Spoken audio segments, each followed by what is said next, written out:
Mr. President, while our secretariat is still printing out the names of the other members of the committees, I'd just like to put on record the chairpersons of some of the committees have already been elected in June 3, 2026. To complete the committee chairmanships and memberships, I now move to elect the following senators as chairpersons and members of the following committees. If I may, Mr. President. Go ahead, Majority Leader. Mr. President, I move for the constitution of the Committee on Accountability and Public Officers and Investigations, or the Blue Ribbon Committee, to be composed of 17 regular members and 3 ex officio members, reflecting an 11-9 majority-minority ratio.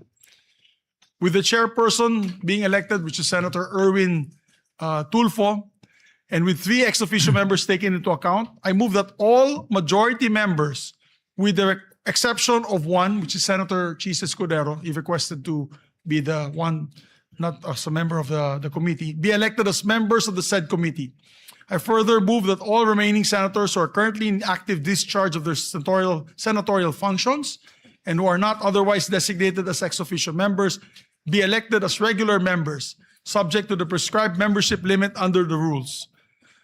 So moved, Mr. President. Is there any objection? Hearing none, the motion is approved. Yes, just to explain to the public that's listening, all members, actually 17 members po, membership ng Committee on Accountability and Public Officers and Investigations, the Blue Ribbon Committee. Ibig po sabihin yan, 17 members plus yung ex officio members, which is the Senate President Pro Temp, the Majority Leader, the deputies, the 2 Deputy Majority Leaders, the Minority Leader, and also the Deputy Minority Leader. So halos lahat po, sa lahat na nakikinig po sa atin na yung araw na ito, halos lahat ng members ng Senado, except for one, ay magiging membro ng Blue Ribbon. So we just move today, Mr. President, to state that fact and put on the record.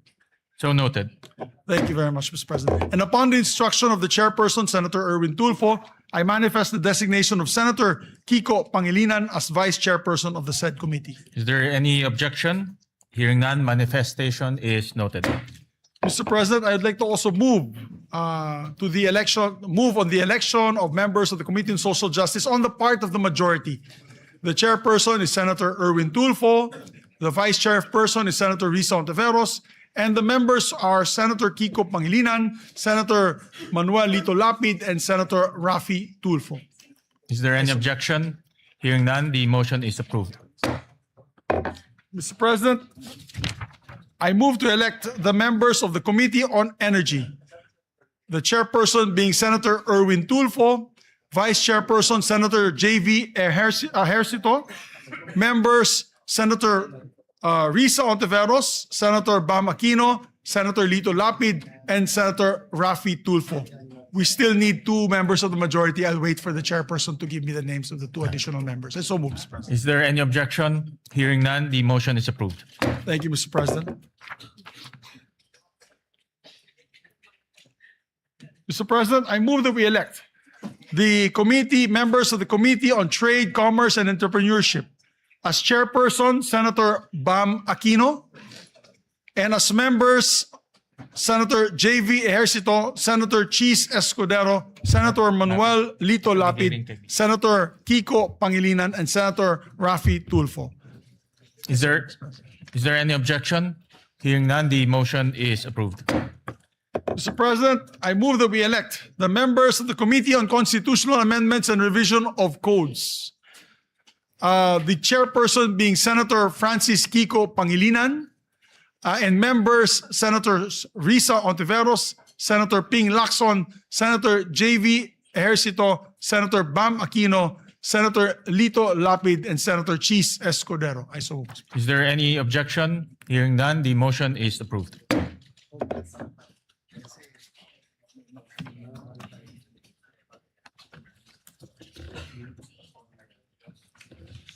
May I ask for a minute suspension, Mr. President? 1 minute suspension.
also the members of the Committee on Agriculture, Food and Agrarian Reform. The chairperson being Senator Francis Kiko Pangilinan, the vice chairperson being Senator J.V. Ejercito, members Senator Risa Ontiveros, Senator Bam Aquino, Senator Lito Lapid, Senator Erwin Tulfo, Senator Rafi Tulfo, Senator Chis Escudero, and Senator Joel Villanueva. I so move. Is there any objection? Hearing none, the motion is approved. Mr. President, I move that we elect also the members of the Committee on Basic Education, the chairperson being Senator Bam Aquino, members Senator J.V. Ejercito, Senator Risa Ontiveros, Senator Lito Lapid, Senator Kiko Pangilinan, Senator Rafi Tulfo, Senator Erwin Tulfo, and Senator Joel Villanueva. I so move. Is there any objection? Hearing none, the motion is approved. And Mr. President, I also like to move to the Commission on Appointments. We'd like to elect Senators Panfilo Lacson, Senator Mig Subiri, Senator Joel Villanueva, Senator Risa Hontiveros, Senator Tito Soto, Senator Rafi Tulfo, and Senator J.V. Ejercito as members of the Commission on Appointments. Is there any objection? Hearing none, the aforementioned senators are hereby elected. Thank you, Mr. President. I would like to also move to elect Senators Bam Aquino, Senators Kiko Pangilinan, Senator Lapid, and Senator Escudero as members of the Senate Electoral Tribunal. Is there any objection? Hearing none, the aforementioned senators are hereby elected. Thank you, Mr. President. May I just ask for another minute suspension? 1 minute suspension.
Thank you, Mr. President. Mr. President, the same situation is on the Committee on Foreign Relations, where there are 17 members of the Senate who are members of this committee.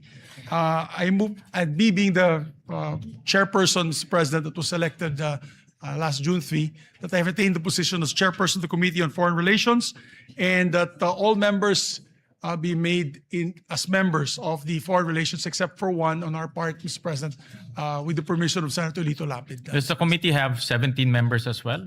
Yes. Okay. So the same So situation. same as the Blue situation Ribbon. as Blue Ribbon? Yes. Mr. All right. President. So we elect all members except for Senator Lapid as member of the Committee on Foreign Relations. So moves, President. Is there any objection? Hearing none, the motion is approved. Thank you, Mr. President. Mr. President, also for the Committee on Science and Technology, I move that we elect the members, the chairperson being Senator Bam Aquino, the members being Senator J.V. Ercito, Senator Kiko Pangilinan, and Senator Risa Ontiveros. I so move, Mr. President. Is there any objection? Hearing none, the motion is approved. Mr. President, I'd like to also move to elect the members of the Committee on Justice, the chairperson being Senator Francis Kiko Pangilinan, Vice Chairperson Senator Ping Lacson, and members Senator Risa Ontiveros, Senator Bam Aquino, and Senator Joel Villanueva. Is there any objection? Hearing none, motion is approved. And also like to designate, for the record, Senator Ping Lacson as one of the vice chairpersons of the Blue Ribbon Committee. I forgot to mention earlier. So noted. May I ask for a minute suspension, Mr. President? 1 minute suspension.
Also manifest for the record that in the Committee on Justice, the chairperson is automatically the member of the JBC. Yes. Which is Senator Francis Kiko Pangilinan. Correct. For the Senator record, Mr. President. Pangilinan will represent the Senate in the JBC. Mr. President, I move that we elect also members of the Committee on Rules. Mr. President, I move that we elect Senator J.V. Ejercito, Senator Ping Lacson, Senator Kiko Pangilinan, Senator Erwin Tulfo, and Senator Joel Villanueva as members of the Rules Committee. Mr. Is President. there any objection? Hearing none, the motion is approved. Thank you, Mr. President. Mr. President, we'd like to also elect the members of the Committee on Health and Demography, Mr. President.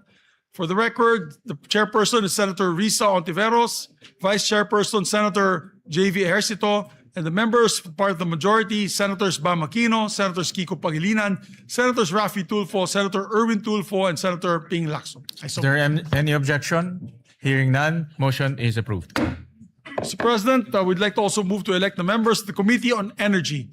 The part of the chairperson is Senator Erwin Tulfo, the vice chairperson is Senator J.V. Ejercito, and the members are Senator Risa Ontiveros, Senator Bam Aquino, Senator Ping Lacson, Senator Raffy Tulfo.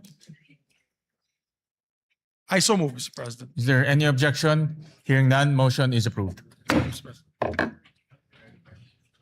Mr. President, we'd like to also put on record the members of the Committee on Finance, Mr. President. Of course, the Committee on Finance is headed by the chairperson, Senator J.V. Ejercito. And with respect to the committee, each committee is composed of 20 members. So I move that all senators, with the exception of the Senate President and those serving in an ex officio capacity, be elected and designated as regular members of both committees. I so move, Mr. President. Is there any objection? Hearing none, the motion is approved. Mr. President, I'd like to also elect the members of the National Defense, Security and Peace and Unification and Reconciliation Committee, Mr. President. The chairperson is Senator Tito Soto, our Senate President pro tempore. And same with the Finance Committee. There are 20 members. Nice. So I move that all senators, with the exception of the Senate President and those serving in an ex officio capacity, be elected and designated as members of the National Defense Committee. I so move, Mr. President. Is there any objection? Hearing none, motion is approved. There's a request of course, there's a request by our chairperson that Senator Ejercito, J.V. Ejercito, and Senator Lacson be elected as the vice chairperson of the said committee. So noted. Mr. President, I move that we elect the members of the Women and Children Committee on Women and Children. The chairperson, of course, is Senator Risa Ontiveros. The vice chairperson is Senator J.V. Ejercito. And Senator Bam Aquino, Senators Kiko Pangilinan, Senator Erwin Tulfo, and Senator Ping Lacson. I so move, Mr. Is President. there any objection? Hearing none, motion is approved. Mr. President, I move to elect the following members as the members of the Committee on Ways and Means. This chairperson is Senator Bam Aquino, and the members are Senator Pia Ontiveros, Senator Kiko Pangilinan, Senator Chis Escudero, Senator Erwin Tulfo, Senator Raffy Tulfo, and Senator Joel, what did I say? Risa Ontiveros. What did I say? Ay, nako, wala pa si Pia, hindi pa siya senator.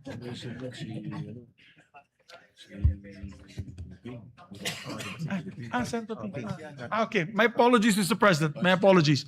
The chairperson of the Ways and Means Committee is Senator Ping Lacson, Mr. President. And vice chair will be Senator Bam Aquino, Senator Risa Ontiveros, Senator Kiko Pangilinan, Senator Francis Escudero, Senator Erwin Tulfo, Senator Raffy Tulfo, and Senator Joel Villanueva. So moved. Is there any objection? Hearing none, motion is carried. May I ask for another minute suspension? Session suspended.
I move that we elect the members of the Committee on Games and Amusements. The chairperson, of course, is Senator Lito Lapid. The vice chair is Senator Rafi Tulfo. The members are Senator Chis Escudero, Senator Panfilo Lacson, Senator Erwin Tulfo, and Senator Joel Villanueva. So moved. Is there any objection? Hearing none, motion is approved. Mr. President, I move that we elect the members of the Committee on Ethics and Privileges. The chairperson being Senate President Pro Tem Tito Soto, Vice Chairperson Senator Pangilinan, members Senator Rafi Tulfo, and Senator Lacson. Is there any objection? Hearing none, motion is approved. I move that we elect members of the Committee on Public Services, Mr. President. The chairperson is Senator Rafi Tulfo.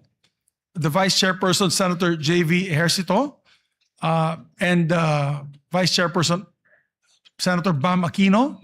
Members, Senator Lito Lapid, Senator Risa Ontiveros, Senator Kiko Pangilinan, Senator Erwin Tulfo. I so move, Mr. President. Is there any objection? Hearing none, motion is approved. Mr. President, I move that we elect the members of the Committee on Local Government. It is headed by their chairperson, Senator J.V. Ejercito, Vice Chairperson, Senator Ping Lacson, members, Senator Rafi Tulfo, Senator Francis Kiko Pangilinan, Senator Risa Ontiveros, Senator Joel Villanueva, Senator Lito Lapid, and Senator Bam Aquino. I so move. Is there any objection? Hearing none, motion is approved. Thank you, Mr. President. Mr. President, I move that we elect the members of the Committee on Migrant Workers, headed by Senator Rafi Tulfo, Vice Chairperson Senator Joel Villanueva, members Senator Lito Lapid, Senator Erwin Tulfo, Senator Bam Aquino, Senator Risa Ontiveros, Senator J.V. Ejercito, and Senator Kiko Pangilinan. I so move. Is there any objection? Hearing none, motion is approved. May I ask for a minute suspension once again. Session suspended.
very much, Mr. President. Mr. President, I'd like to ask my colleagues for a bit of patience because the lists were only given today and they're just verifying all the names na hindi magdodoble po tsaka hindi po tayo sumobra sa allotted Number of ratio seats. natin, Mr. President.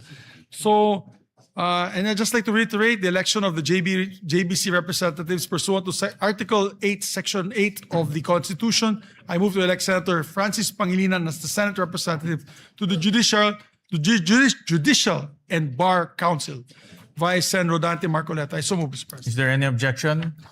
Hearing none, Senator Francis Pangilinan is hereby elected to the JBC. Mr. President, I move that we elect, or rather, I move that we retain Senator Joel Villanueva as chairperson of the Committee on Higher Education.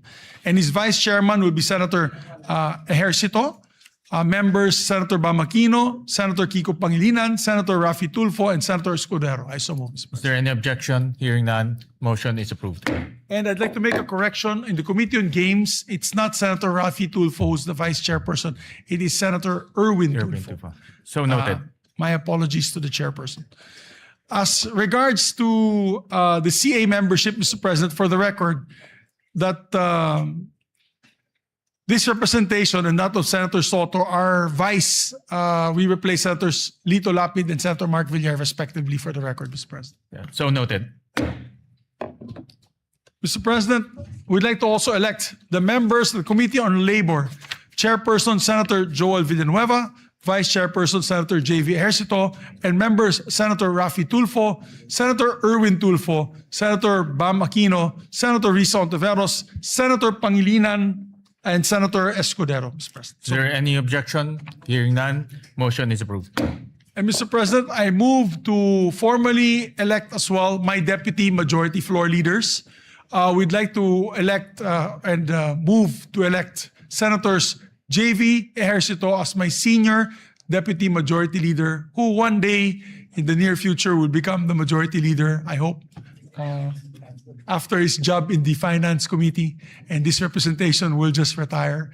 Also, we'd like to also elect, Mr. President, our former majority leader, Senator Joel Villanueva, as deputy majority floor leader. Is there any objection? Hearing none, motion is approved.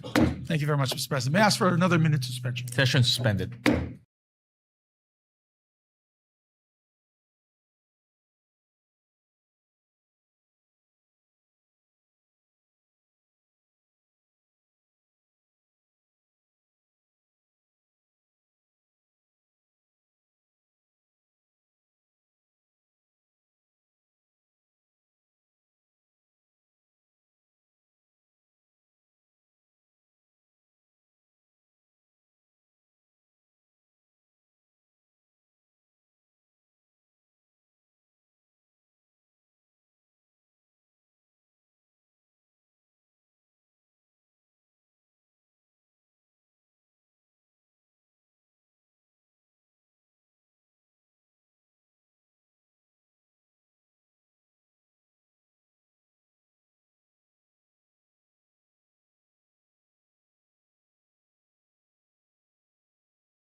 President, may we request, while we're just awaiting for the names of the committee memberships of the other remaining committees, may we request our members and colleagues to come back to the floor so that we may proceed for a third reading vote. And then the adoption of the resolution on Mindanao that will be authored by Senator Joel Villanueva. So may we just ask our members to please proceed to the plenary for a third reading. Fine.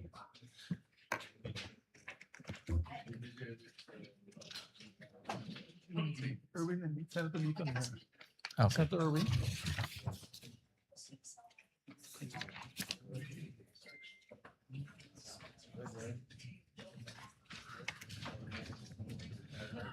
So, Mr. President, I move that we consider on third reading several bills, printed copies of which have been electronically distributed to the senators on May 25 and May 26, 2026, in compliance with the 3-day rule of the Constitution. With that, Mr. President, I move to consider a third reading Senate Bill number 2092. This is the bill declaring waling-waling as our national orchid, Mr. President. I so move. Is there any objection? Hearing none, the consideration of Senate Bill number 2092 on third reading is in order. The Secretary is directed to read the title of the bill. An act declaring the waling-waling Vanda sanderiana as the national orchid of the Philippines. And proceed with the roll call vote. Roll call vote. Senator Aquino, Senator Cayetano Alan, Senator Cayetano Pia, Senator De La Rosa, Senator Ejercito, Senator Escudero, Senator Estrada, Senator Go, Senator Ontiveros, Senator Lacson, Senator Lapid, Senator Legarda, Senator Marcoleta, Senator Marcos, Senator Padilla, Senator Pangilinan, Senator Soto, Senator Tulfo Erwin, Senator Tulfo Rafi, Senator Villanueva, Senator Villar Camil, Senator Villar Mark, Senator Zubiri, Yes. Senate President Gatchalian. Yes. With 13 affirmative votes, 0 negative votes, 0 abstention, SB number 2092 is approved on third reading. Thank you, Mr. President. Mr. President, I move to consider third reading House Bill number 6639. This is the bill granting Philippine citizenship to Benny Boatwright III. I so move. Is there any objection? Consideration of House Bill number 6639 on third reading is in order. The Secretary is And directed. before we proceed with the voting, Mr. President, I would just like to put on record, they were here 3 days straight in the last, before we ended the session, and I think they're back onto training. So I think it's okay that we elect them in absentia because they deserve it, Mr. President. They were here 3 days before we ended session. Correct. In fairness to them, they were here present Yes, physically both- for 3 both, days. members, it's not both, their fault that their citizenship was not considered last time. And I understand that they're now undergoing training Yes. and representing the country. Yes. Senator Kiko Pangilinan is recognized. That is correct, Mr. President. They were here, a sponsor of the measure. They were here every day and witnessed the proceedings or the lack of proceedings. But then we will make arrangements, Mr. President, that when we convene for the SONA or perhaps that week of the SONA, that they come and visit us here in plenary, Mr. President. Both Benny Boatwright and Matt Ramos, Mr. President. And we take note of that. So we move to So, proceed with the roll yeah. call vote, Mr. President. The Secretary is directed to read the title of the bill and proceed with the roll call vote. An act granting Philippine citizenship to Benny Francois Boatwright III.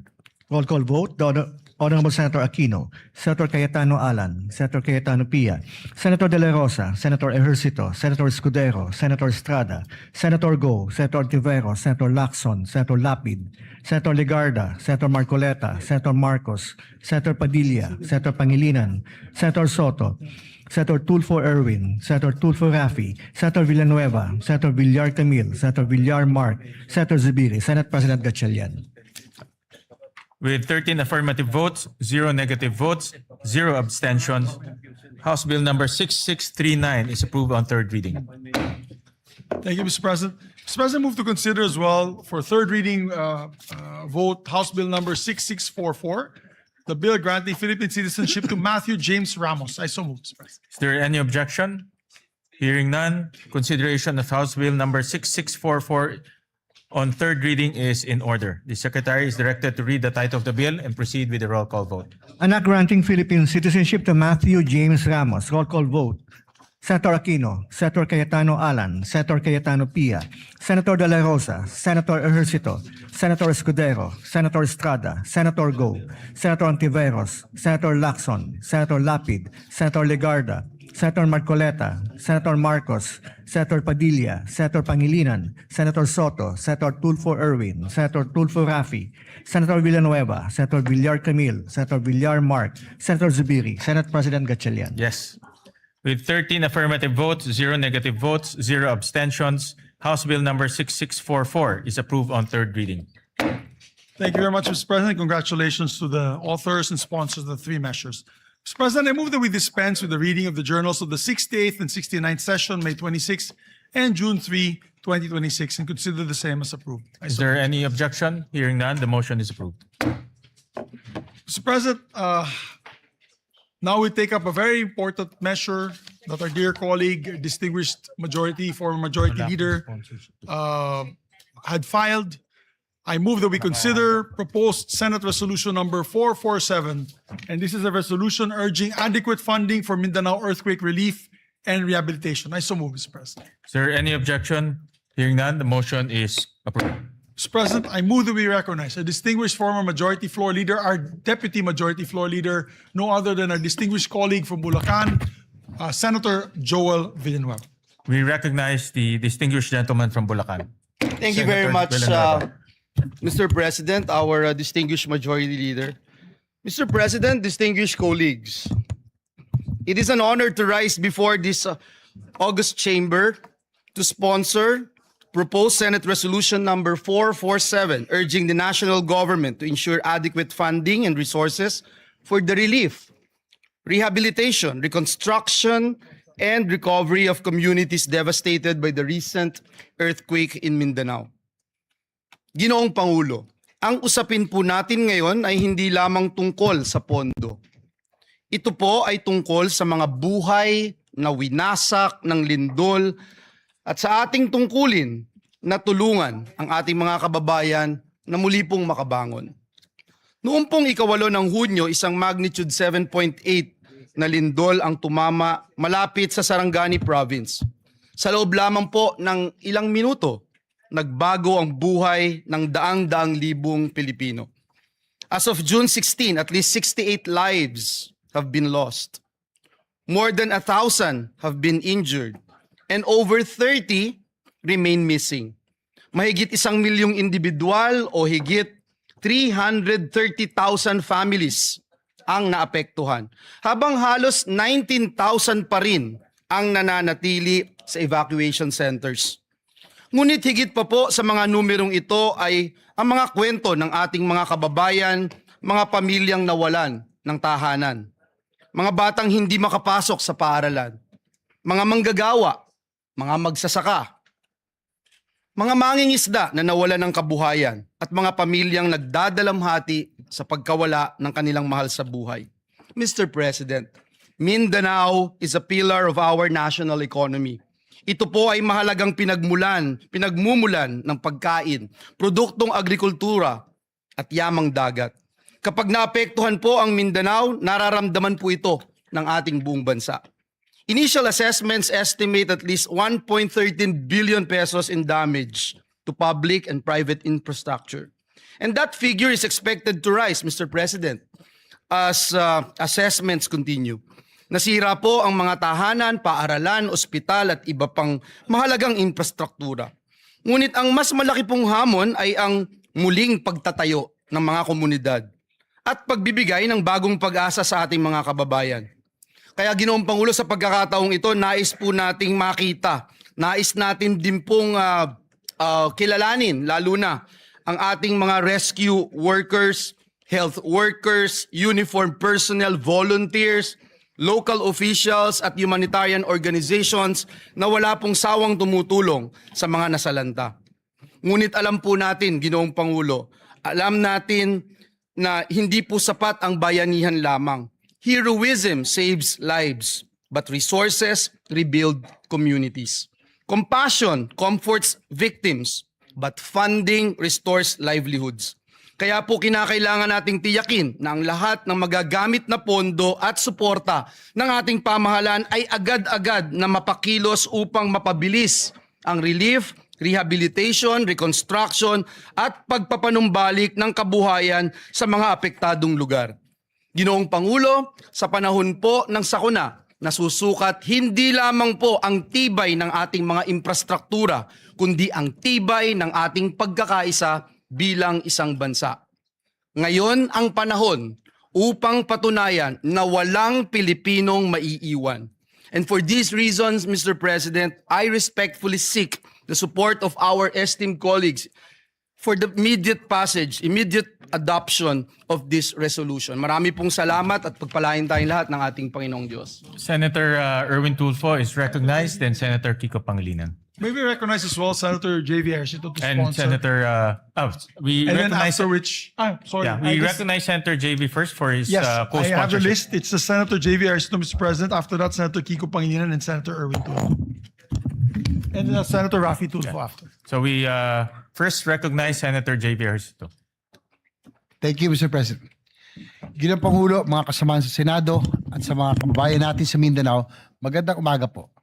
I rise today to co-sponsor proposed Senate Resolution number 447, a resolution urging the national government to take all necessary measures to ensure the availability of adequate funding and resources for the relief, rehabilitation, reconstruction, and recovery of communities affected by the recent devastating earthquake in Mindanao. Through the resolution, the Senate joins the nation in mourning and honoring the lives lost during the devastating earthquake that hit our brothers and sisters in Mindanao, particularly the province of Sarangani, South Cotabato, Davao Occidental, and Davao del Sur. 68 deaths were reported by the National Disaster Risk Reduction and Management Council, while 33 remain missing according to the latest reports made by the NDRRMC last Tuesday. Mr. President, ang mga buhay pong ito ay hindi numero lamang. These are lives and futures that were abruptly cut short by this disaster.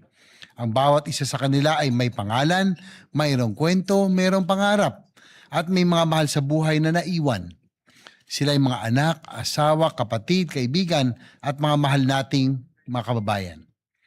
Nakapanlulumo po ang mga larawan at video na nakita natin online. Ano pa kaya ang aktwal na pakiramdam at sitwasyon na dinadanas ng ating mga kababayan?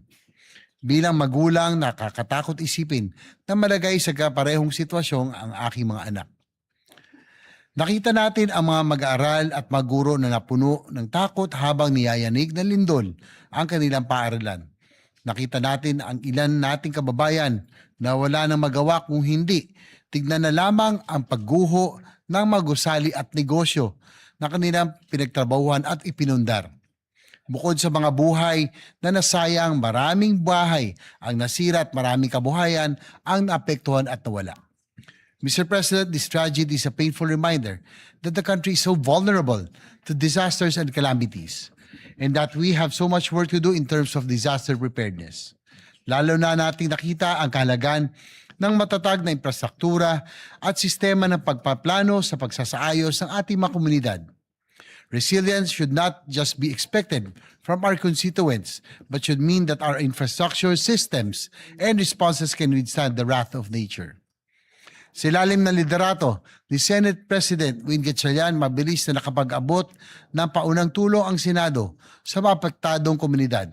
Subalit alam natin na hindi matatawaran ng kahit anong ayuda, donasyon o anumang halaga ang mga buhay na nawala at ang sakit ng trahedya na dinaranas ng mga naiwang pamilya. Kaya naman, nakikisa ko sa panawagan na sa pamamagitan ng Senate Resolution na ito ay tiyakin ng ating pamahalaan ang agaran at pangmatagalang suporta para sa rehabilitasyon at pagbangon ng Mindanao. Bigyan natin ng malalim na kahulugan ang mga nawalang buhay sa pamamagitan ng pagtiyak na ang naiwan ay muling makapagsisimula. Ginong Pangulo, gagawin natin ang ating tungkulin dito sa Senado. Bilang inyong bagong halal na chairman ng Committee on Finance, titiyakin natin na mayroong nakalaang suporta upang maibalik ang kaayusan, seguridad at dignidad ng pamumuhay ng mga kapatid natin sa Mindanao na lubhang naapektuhan ng sakuna. Maraming pagsubok na ang dinaanan ng ating bansa, maraming bagyo, lindol at iba pang kalamidad. At pandemya ang sumubok sa tibay ng sambayanang Pilipino. Sa mga panahong mahirap para sa ating mga kababayan, ang pagbangon, ipakita natin na mayroon silang maasahan na gobyerno at mga namumuno. Lubos po tayo nakikiramay sa mga pamilyang nawalan at nakikisa tayo sa buong Mindanao sa panahong ito ng pagdadalamhati at pagbangon Mindanao. Maraming salamat po. Maraming salamat, Senator JB. We recognize Senator Erwin Kiko Pangilinan.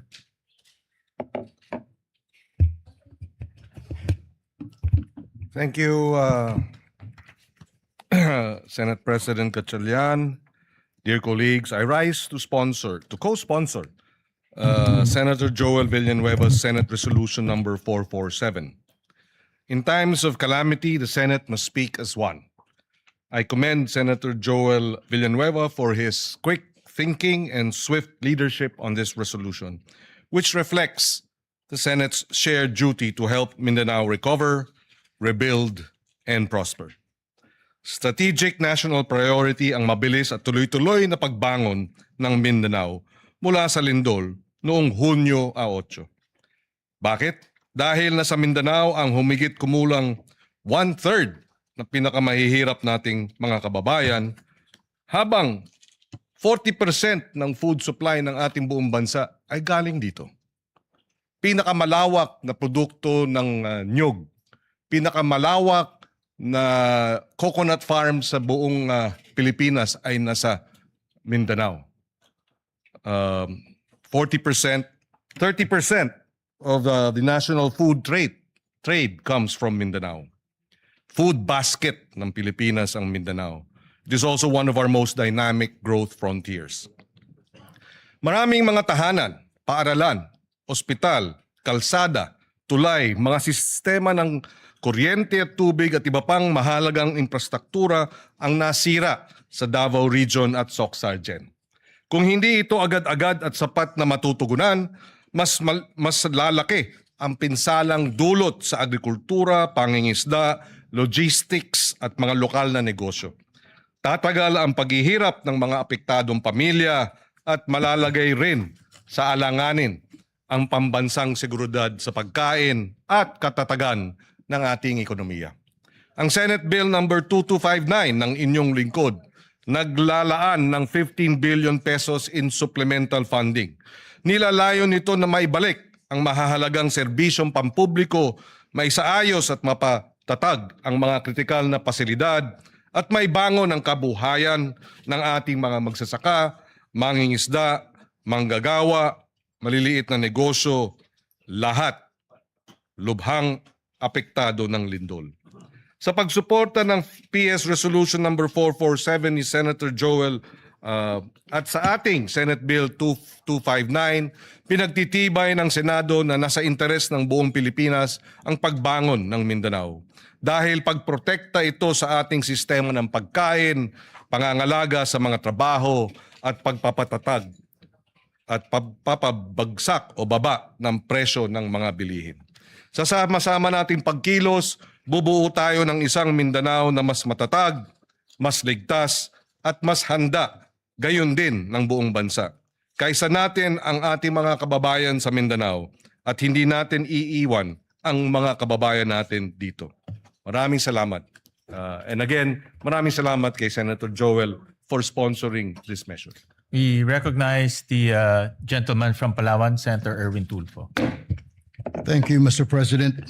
I rise today to express my full support and to formally manifest my co-sponsorship of the Senate Resolution number 447, which urges the government to take all necessary measures to assist the people of Mindanao following the recent earthquake that has caused significant damage to lives, homes, infrastructure, and livelihoods.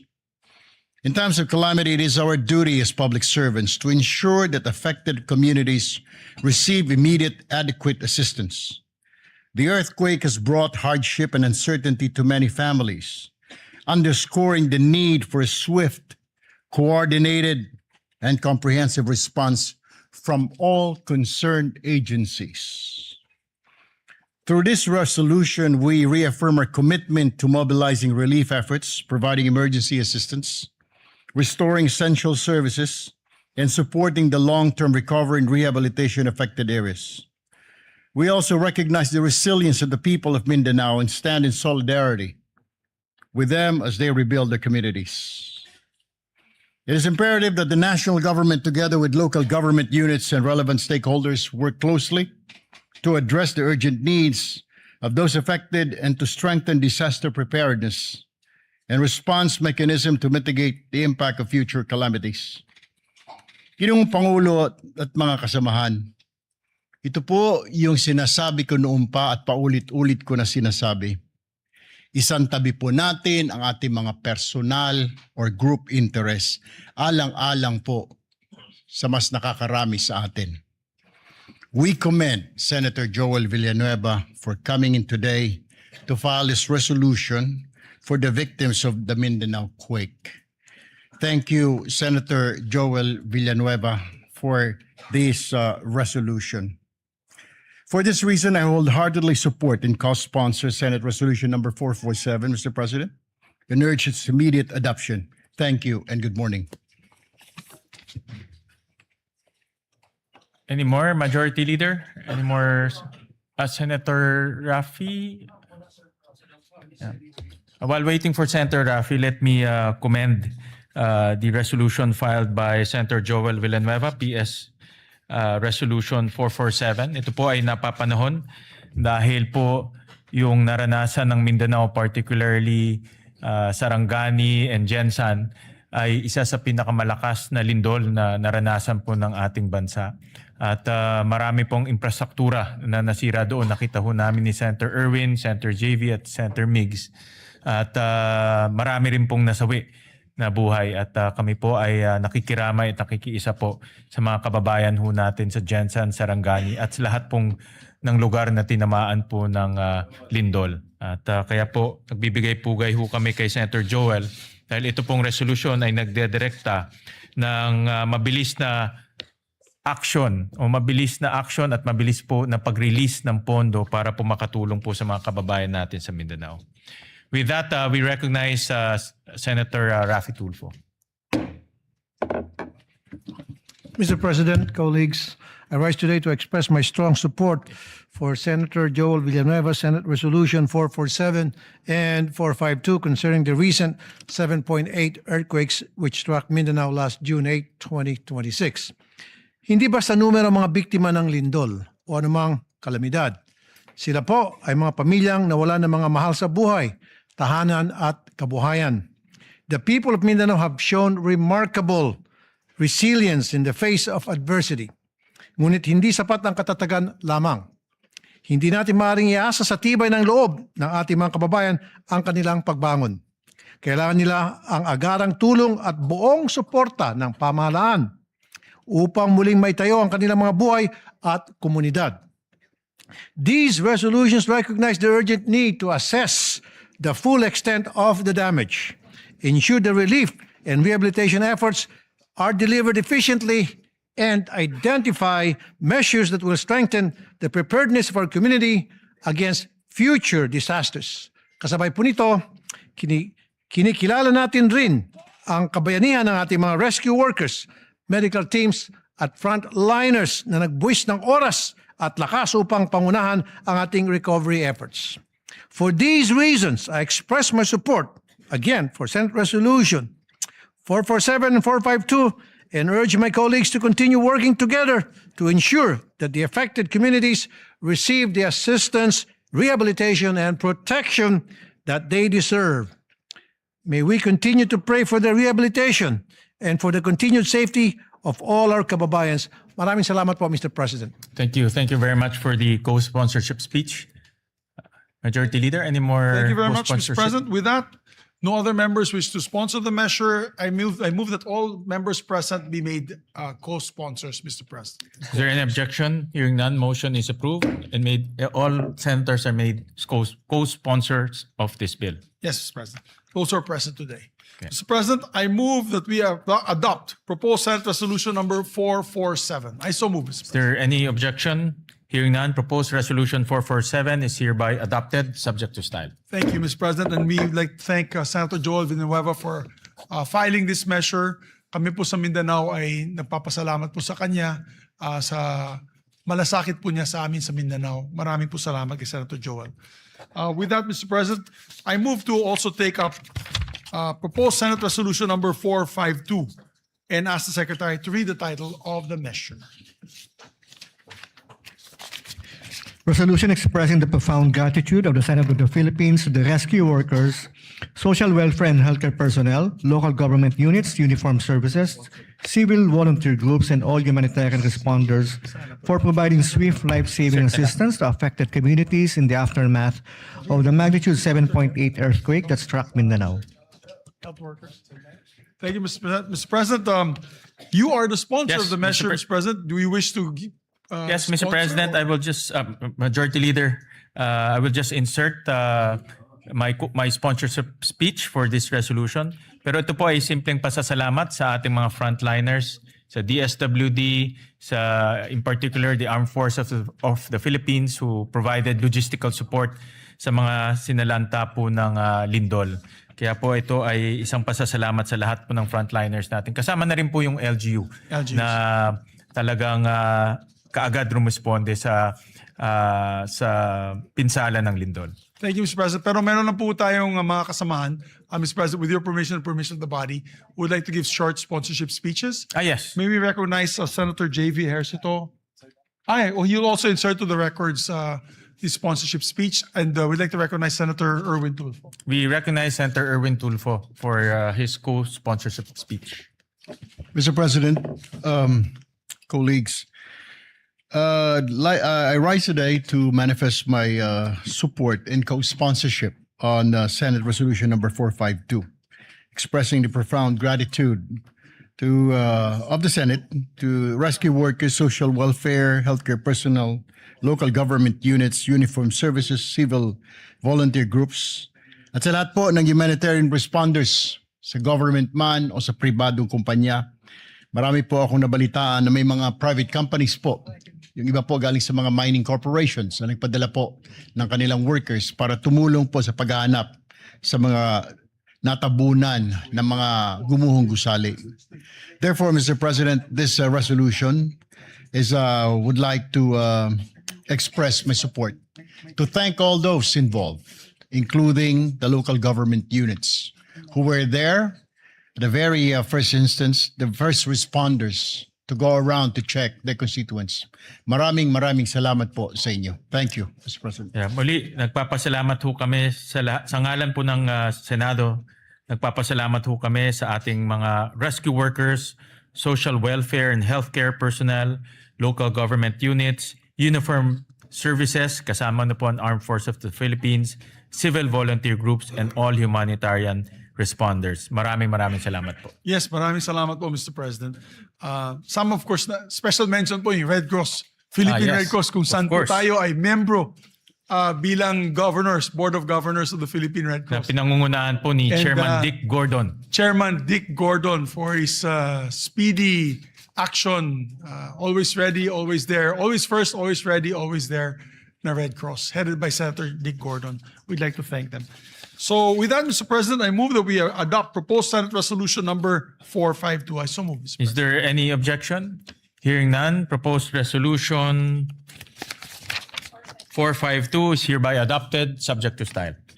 Thank you very much, Mr. President. Mr. President, we have a few bills that we can take up on the floor. Maybe we can just take this up already. We have to show our kababayans that we are working. We're going to pass several measures today. Mr. President, I move that we resume consideration on Senate Bill number 1990 under Committee Report number 52. I so move, Mr. President. This is for a period of, it's in the period of amendments, this measure. Is there any objection? Hearing none, the motion is approved. The measure is sponsored by our chairman, the Committee on Agriculture, Senator Francis Kiko Pangilinan. This is an act ensuring the development and promotion and protection of agricultural and fisheries cooperatives. Magandang panukala po ito, Mr. President. I move that we recognize the sponsor and we'll also recognize Senator I will introduce his. He already gave the amendment? Yes. So the amendments of Senator Joel are already with Senator Pangilinan. May we recognize the good sponsor, Mr. President? We recognize the gentleman from Pampanga, Senator Kiko Pangilinan. Thank you, Mr. President. Thank you, Majority Leader. Mr. President, as earlier manifested, we are in the period of amendments. Only Senator Joel Villanueva has introduced amendments, and therefore we can proceed on Section 11, other benefits and privileges of agriculture co-ops. This is on page 9. Between lines 9 and 10, we insert the following proviso. provided that the continued enjoyment of tax and fiscal incentives shall be subject to compliance with the assessment and rating system established under Section 21 of this Act, including standards on governance, financial transparency, member benefit distribution, and actual productive agriculture activity. So moved, Mr. President. Is there any objection? Hearing none, amendment is carried. Thank you, Mr. President. Another amendment of Senator Villanueva is Section 14, creation of the Bureau of Agriculture Cooperatives. On page 11, lines 22 and 23, delete the proviso and replace it with the following. Provided that the department shall, in coordination with the CDA and concerned local government units and subject to budgetary availability and applicable laws, establish a needs-based staffing framework for cooperative development officers based on agriculture population, geographic need, cooperative density, and other relevant development indicators, with priority given to the underserved and strategically significant agriculture areas. And therefore, the second paragraph of Section 14 will now read, it shall be a line bureau and headed by a bureau director. Its organizational and staffing pattern shall be determined by the department in consultation with the Department of Budget and Management, provided that the department shall, in coordination with the CDA and concerned local government units and subject to budgetary availability and applicable laws, establish a needs-based staffing framework for co-op development officers based on agri population, geographic needs, cooperative density, and other relevant development indicators, with priority given to underserved and strategically significant agriculture areas. I so move, Mr. Is President. there any objection? Hearing none, amendment is approved. Thank you, Mr. President. We proceed to Section 15, Powers and Functions of the Bureau of Agriculture Co-ops. On page 12, between line 19 and 20, insert a new paragraph to read, the Bureau shall exercise its powers and functions in a manner complementary to and not duplicative of the powers and functions of the CDA under applicable laws. So move, Mr. President. Is there any objection? Hearing none, amendment is approved. Mr. President, Section 30, implementing rules and regulations, the amendment will be on page 17, deletes line 9 to 12 and replace them with the following. Section 30, implementing rules and regulations. The rules and regulations necessary for the effective and efficient enforcement of the provisions of this Act shall be formulated by the Department and the CDA in coordination with the relevant government agencies and in consultation with the LGUs, agriculture cooperatives, farmers and fisherfolk organizations, and other stakeholders, and shall be implemented within 90 days from the effectivity of this Act. Unjustified or willful failure or refusal of the concerned government agencies to promulgate the implementing rules and regulations, IRR, within the specified period shall subject the heads of these government agencies to administrative penalties under applicable civil service laws. And third paragraph, should the IRR contain provisions that are contrary to this Act, the heads of government agencies responsible for such provision, when done in bad faith or with gross negligence, shall be held administratively liable. So move, Mr. President. Is there any objection? Hearing none, amendment is approved. And finally, Mr. President, Section 32, Annual Reports. The amendment is on page 17 between lines 23 and 24 to insert a new paragraph to read, to promote transparency and accountability, the Bureau shall maintain and regularly update a publicly accessible digital registry containing relevant information on accredited agriculture cooperatives, including their ratings, incentives and benefits received, procurement awards, grants, and compliance status subject to applicable data privacy laws. So move, Mr. President. Is there any objection?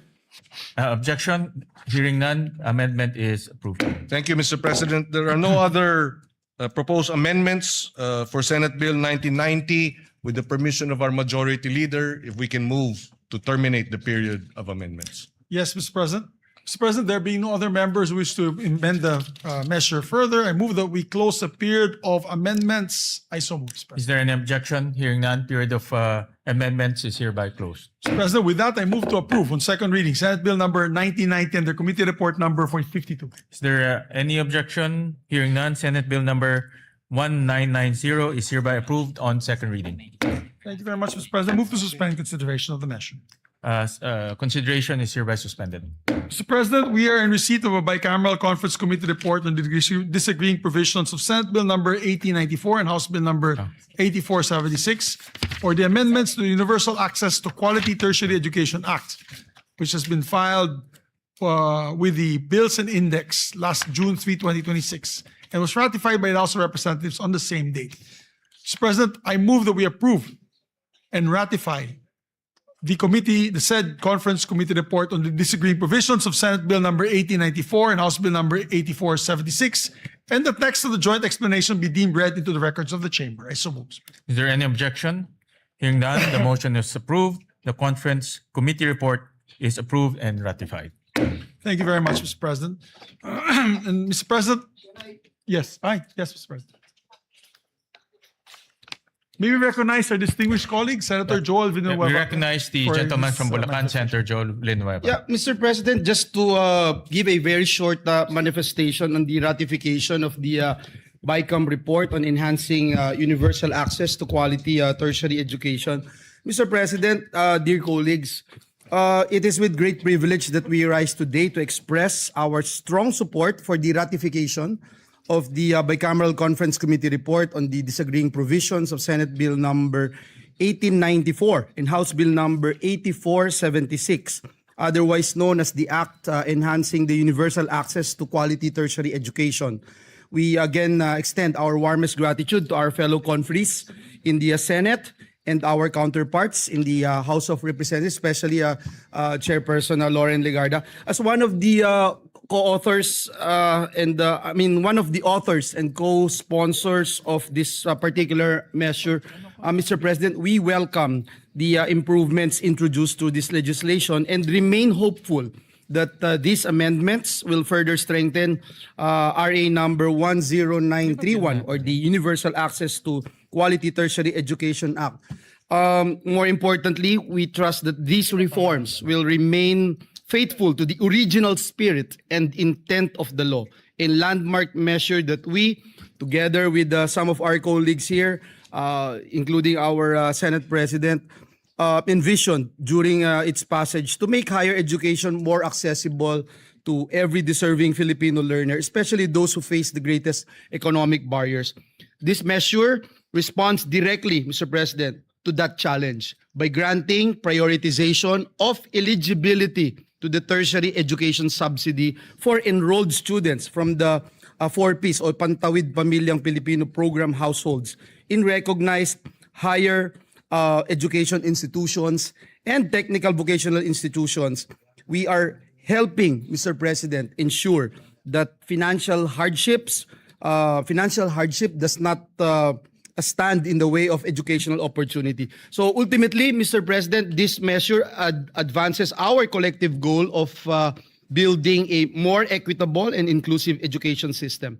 It strengthens the country's commitment to supporting learners not only in gaining access to tertiary education, but also in successfully completing it and realizing their full potential. Again, Mr. President, for these reasons, we wholeheartedly support the ratification of this BICAM report. Maraming salamat, Ginoong Pangulo. At, Thank you, Senator Joel Villanueva. Thank you very much, sir, Deputy Majority Floor Leader. Thank you, sir. With that, I move to consider Senate Bill number 1991 under Committee Report number 53. I so move, Mr. Is President. there objection? Hearing none, the motion is approved. This is an act strengthening the National Agriculture and Fisheries Extension System to accelerate agriculture and fisheries development, Mr. President. The sponsor of this measure is Senator Kiko Pangilinan, and may we recognize the sponsor and to amend Senator Joel Villanueva. Yeah, we recognize the sponsor, Senator Kiko Pangilinan, and Senator Joel for his amendments. Thank you, Mr. President. If I may, Mr. President, with the permission of our chairperson, on page 5, this representation would like to propose that we delete lines 24 and 25 and replace them with the following. The roadmap shall contain, among others, measurable performance indicators, annual implementation targets, monitoring and evaluation mechanisms, periodic review provisions, and annual projected budgetary requirements, including the establishment of the local development hub. The rationale, Mr. President, is that this proposed amendment strengthens the second paragraph of Section 6 by expanding the required contents of the roadmap to promote accountability, guide implementation, and ensure measurable outcomes in the delivery of agricultural and fisheries extension progress. I submit to the wisdom of our chairperson, Your What Honor. does the sponsor say? Accepted, Mr. President. Is there any objection? Hearing none, amendment is approved. Thank you, Mr. President. On page 6, line 9, after the word act and before the period, insert the following.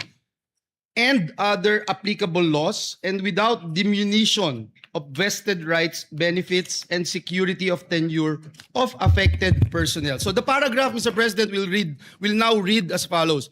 The Secretary is also authorized to reorganize the department's internal offices to determine if existing ones, in the interest of economy and efficiency, need to be integrated into the establishment of the BAX, subject to the provisions of Republic Act number 12231 or the Government Optimization Act and other applicable laws, and without diminution of vested rights, benefits, and security of tenure of affected personnel. I so move, Mr. President, if it is acceptable to our What dear does the colleagues. sponsor say? Wholeheartedly accepted, Mr. President. Is there any objection? Hearing none, amendment is approved. Thank you, Mr. President. Mr. President, on page 7, between lines 10 and 11, insert a new paragraph. The Technical Education and Skills Development Authority, or TESDA, shall assist the BAEX in the development and implementation of technical, vocational, competency-based, and certification programs for AEWs, farmers, and fisherfolk, consistent with its mandate and subject to existing laws, rules, and regulations. I so move, Mr. President. Is there any objection? What does the sponsor say? If it is accepted. Yes, being the test naman, Mr. President, we accept fully and wholeheartedly this amendment. Any objection? Hearing none, the amendment is approved. Thank you again, Mr. President, to our sponsor. On page 10, line 14, after the period, insert the following sentence. For this purpose, the BAEX shall submit to the COCAFAM an annual report on the implementation of this act, including fund utilization, performance outcomes, progress in achieving the targets under the roadmap, and key implementation challenges. I submit to the wisdom of the chairperson. What does the sponsor say? Accepted, Mr. President. Thank you again, Mr. Any objection? Hearing none, amendment is approved. Mr. President, last but not the least, on page 10, delete lines 15 to 21 and replace them with the following. Section 19, implementing rules and regulations. The rules and regulations necessary for the effective and efficient enforcement of the provisions of this act shall be formulated by the department in coordination with the CHED, relevant national government agencies, LGUs, SUCs, and private sector, the private sector, farmers and fisherfolk organizations, civil society organizations, and other stakeholders, and shall be implemented within 90 days from the effectivity of this act. The IRR shall include, among others, the phased implementation of the transition from the ATI to the BAEX, personal transition mechanisms, asset and resource transfer procedures, institutional coordination protocols, qualification standards, and safeguards to ensure the uninterrupted delivery of agricultural and fisheries extension services. Unjustified or willful failure or refusal of the concerned agencies to promulgate the implementing rules and regulations, IRR, within the specified period shall subject the heads of these government agencies to administrative penalties under applicable civil service laws. Should the IRR contain provisions that are contrary to this act, the head of the government agencies responsible for such provision, when done in bad faith or with gross negligence, shall be held administratively liable. I submit, Mr. What President. does the sponsor say? Accepted, Mr. President. Any objection? Hearing none, amendment is carried. Thank you very much, Mr. President.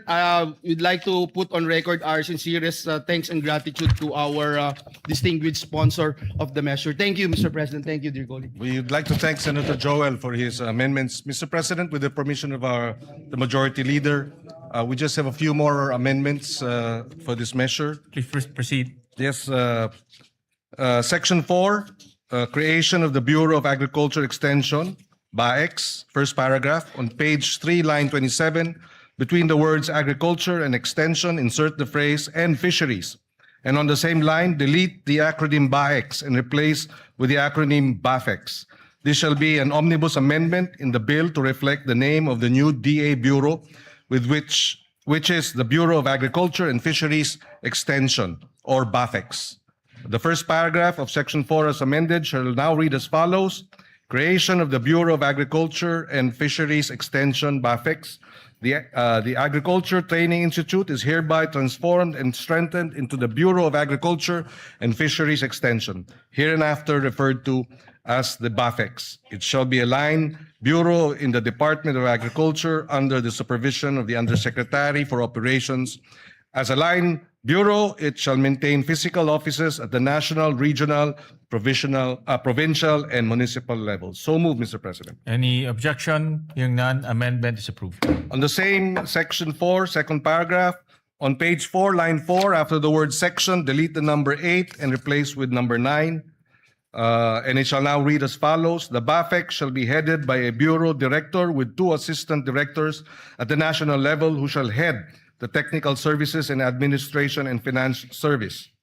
Technical Service and Administration and Finance Service, respectively. It shall further be comprised of such other personnel nationwide as indicated in the plantilla under Section 9. So moved, Mr. President. Is there any objection? Hearing none, amendment is approved.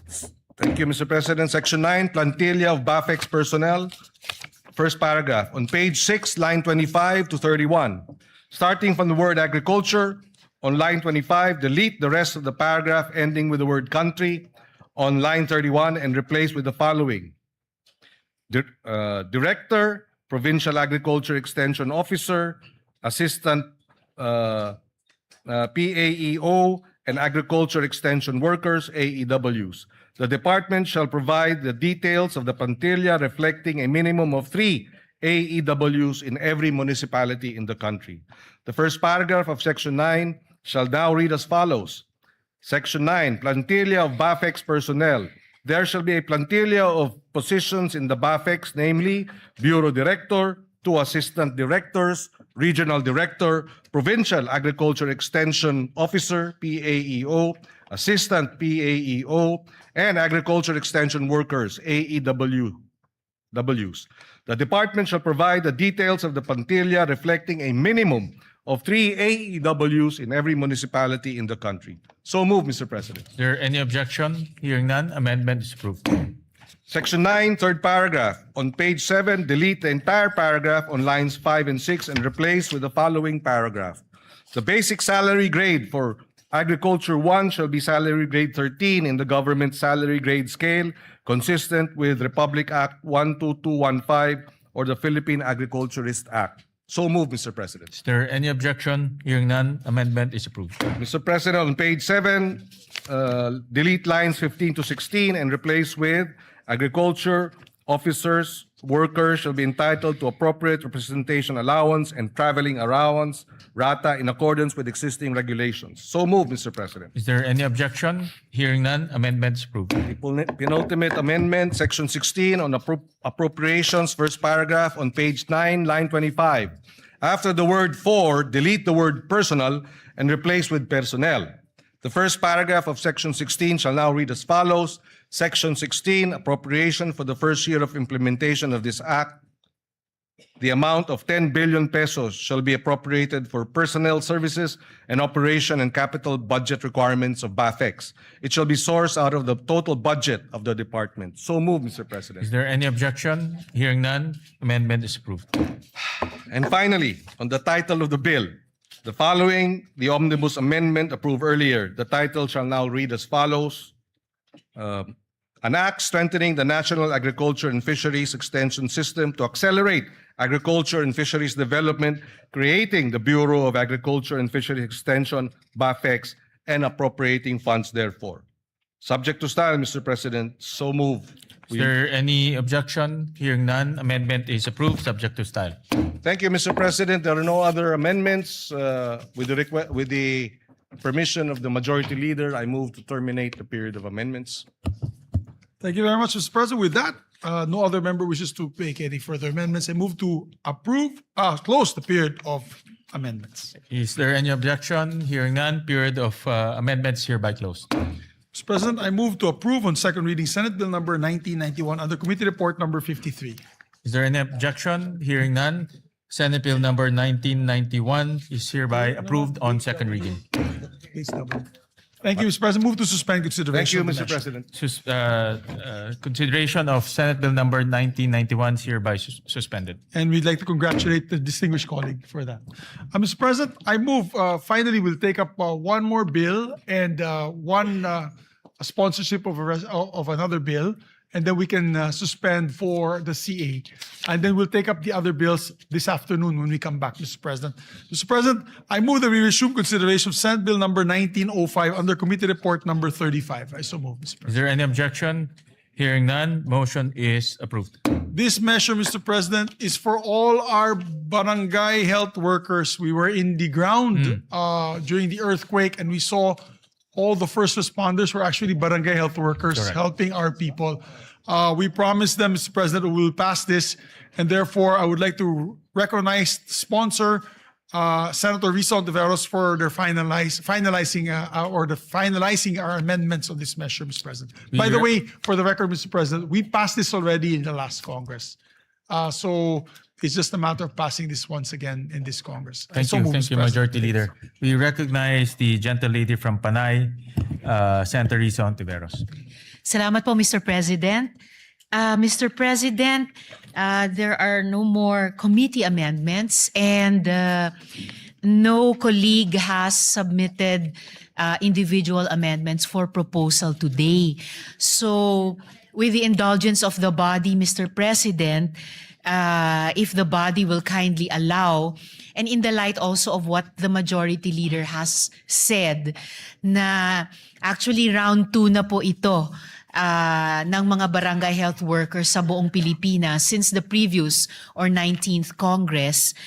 If the body will allow, Mr. President, I respectfully move with the indulgence of the Majority Leader that the body closes the period of amendment on Senate Bill number 1905, Mr. President. Yes, this is actually the second time around this bill Yes, came to Mr. the floor. President. Yes, Mr. And President. last time we actually approved it. Unfortunately, hindi ho siya natuloy. No? So Yes. with that, Senator Erwin is raising his hands. We recognize Senator Erwin Tulfo. Just a short manifestation, Mr. President, Madam Chair, our sponsor. Kailangan na po siguro talaga nating ipasaho ito.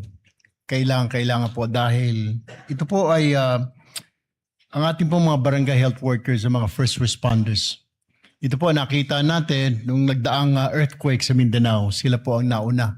Ang mga barangay health workers po natin, ginagamot po yung may mga sugat at nag-iikot po sa iba't ibang barangay. Doon po sa Sarangani, doon po sa General Santos City. At hindi lang po sa lugar na yan, kundi sa iba't ibang panig ng ating bansa na kapag tinamaan po ng mga unos, kalamidad, sila po ang unang-unang mga rumiresponde sa mga bahay-bahay. So, ika nga, I believe it is high time that we must pass this Senate bill alang-alang po sa kanila. And it is our way of saying thank you for your service. Maraming salamat, Mr. Thank you President. for that, Maraming salamat, Madam Sponsor. Thank you for that manifestation, Senator Erwin. I believe last night was Senator JV who sponsored this bill. No, kaya ho, That's dumaan right, na ho Mr. to sa maraming debate at sa wakas, nandito tayo ulit para aprubahan. Thank you very much, Mr. President. With that, I move that we close the period of amendments. Is there any objection? Hearing none, the period of amendments hereby closed. Salamat, Move- Mr. President. Thank you, Mr. President. Mr. President, move to approve on second reading Senate Bill number 1905 under Committee Report number 35. So, Is there any objection? Hearing none, Senate Bill number 1905 is hereby approved on second reading. Mr. President, I move congratulations. Congratulations to the sponsor. To the barangay health workers and the Majority. sponsor, Salamat, Mr. Mr. President. President. Congratulations. And to the Senate. Mr. President, move to suspend consideration of the same. The consideration of the aforementioned bill is hereby suspended. Mr. President, I move that we proceed to reference of business, short reference of business. The Senate Secretary is directed to read the reference of business. Reference to business, message from the House of Representatives, letter from the House informing the Senate that on 3 June 2026, it passed the following House bills in which it requests the concurrence of the Senate. House number A389, an act prohibiting political dynasties in national and local elective offices. Referred to the Committee on Electoral Reforms and People's Participation and Constitutional Amendments and Revision of Codes. House number 9466, an act converting the National Feeding Program into a National Nutrition Program by expanding its scope and coverage and enhancing its support mechanisms, appropriating funds therefore, amending RA 11037 or the Masustansyang Pagkain para sa Batang Pilipino Act.